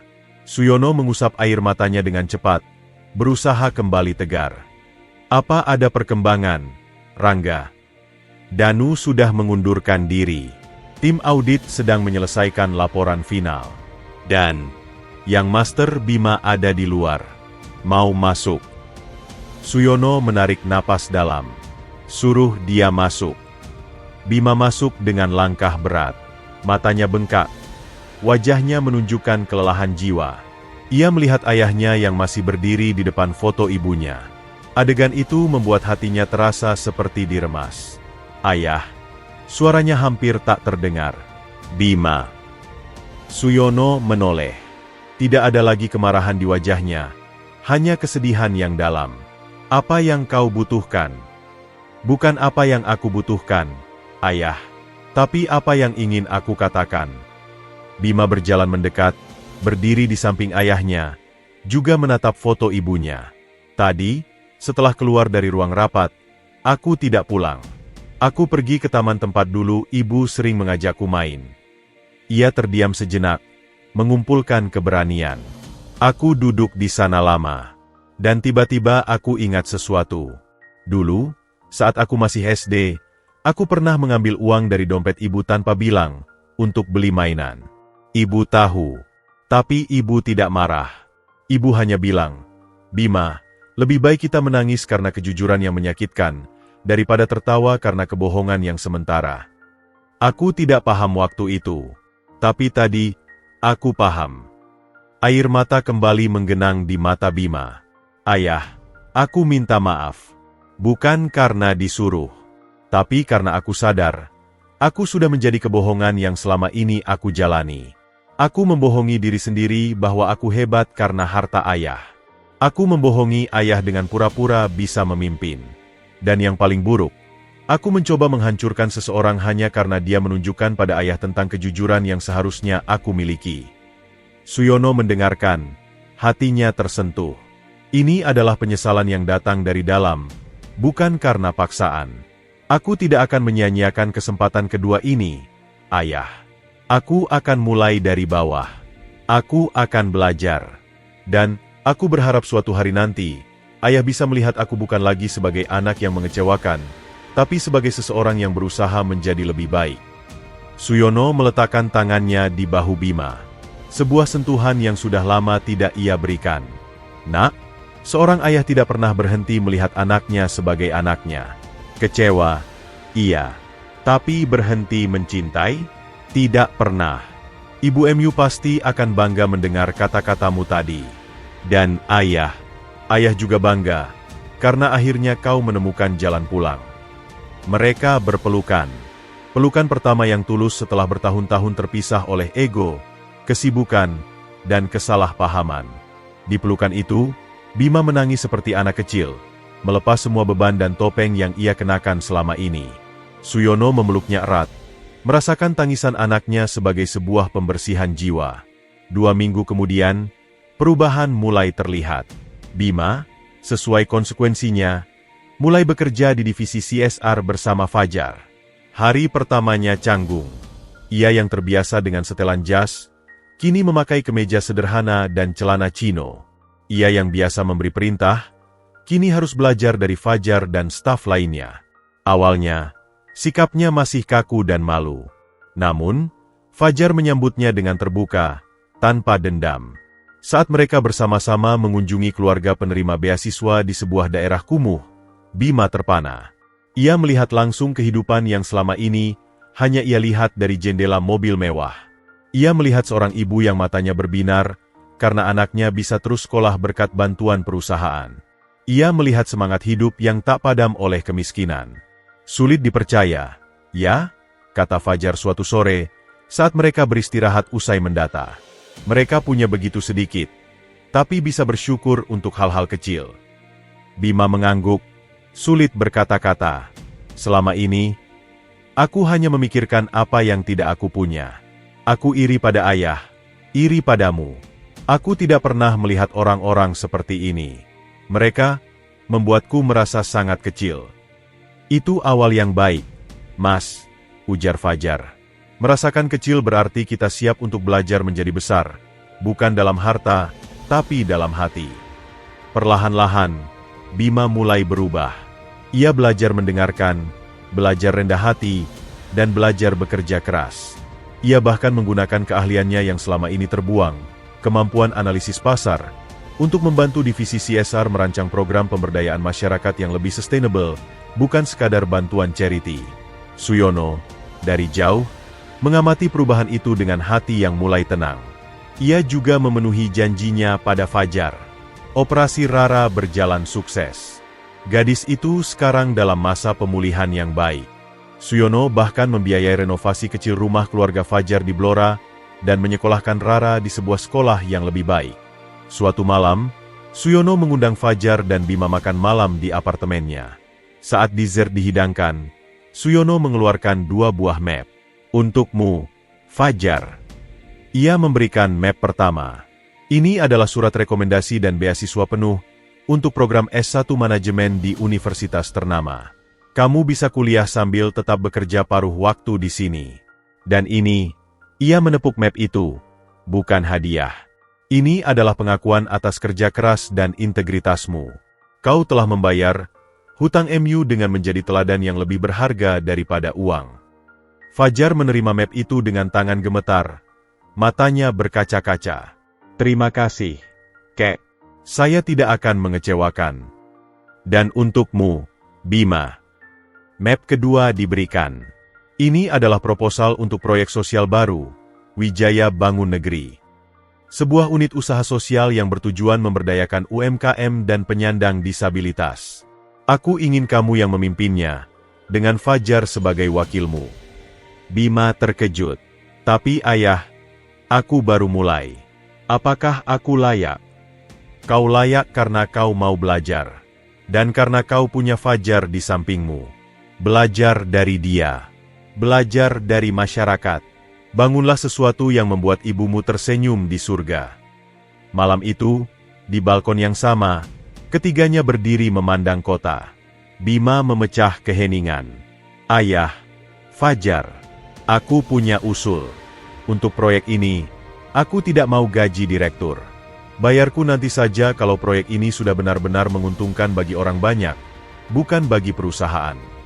Suyono dan Fajar saling memandang, lalu tersenyum. Itu adalah Bima yang baru. Bima yang menemukan kembali jati dirinya. 2 tahun kemudian, kantor Wijaya Bangun Negeri tidak megah, namun penuh kehidupan. Foto-foto UMKM yang berhasil dibina dan penyandang disabilitas yang mandiri menghiasi dinding. Di dalam ruang kerja sederhana, Bima, 30, dan Fajar, 24, sedang membahas perluasan program ke daerah lain. Fajar kini sudah menjadi mahasiswa tingkat akhir dengan IPK nyaris sempurna. Ia masih bekerja, tetapi fokusnya telah bergeser dari sekadar bertahan hidup menjadi membangun hidup bagi dirinya dan orang lain. Bima telah berubah total. Gaya hidup foya-foyanya sudah lama ditinggalkan. Ia lebih sering terlihat berbincang dengan pengusaha mikro di warung kopi daripada di klub malam. Hubungannya dengan ayahnya telah pulih, dibangun berdasarkan rasa saling menghormati, bukan lagi kewajiban. Suyono, 67, kini lebih banyak mendelegasikan tugas operasional. Ia sering mengunjungi kantor kecil Wijaya Bangun Negeri, bukan sebagai bos, tetapi sebagai penasihat dan, yang paling ia banggakan, sebagai ayah dan seorang kakek bagi Fajar. Pada sebuah acara penghargaan CSR nasional, Wijaya Bangun Negeri mendapat penghargaan khusus. Di atas panggung, Bima dan Fajar berdiri bersama. Penghargaan ini, kata Bima di depan mikrofon, suaranya mantap, adalah untuk semua orang yang telah mengajarkan kami tentang arti manusia seutuhnya. Untuk masyarakat yang membimbing kami. Untuk ayah saya, yang tidak pernah menyerah pada saya. Dan untuk saudara saya, Fajar, yang mengajarkan bahwa kebaikan sekecil apapun, jika tulus, bisa mengubah takdir. Fajar, di sampingnya, tersenyum. Ia memandang ke arah Suyono yang duduk di barisan depan, mengangguk bangga. Ia teringat pada hujan deras, selembar uang 10.000, dan seorang kakek tua di emperan toko. Dari sana, perjalanan panjang dimulai. Sebuah perjalanan yang membawanya bukan hanya pada kesuksesan materi, tetapi pada keluarga yang ia dapatkan, pada tujuan hidup yang ia temukan, dan pada pelajaran bahwa kebaikan sejati memang selalu melahirkan kebaikan yang lain, kadang dalam bentuk yang paling tak terduga. Ia menggenggam medali penghargaan itu, bukan sebagai akhir, tetapi sebagai penanda mil perjalanan baru. Karena ia tahu, bersama Bima dan Suyono, masih ada banyak lagi kebaikan yang harus mereka sebarkan. Dan kali ini, mereka akan melakukannya bersama-sama.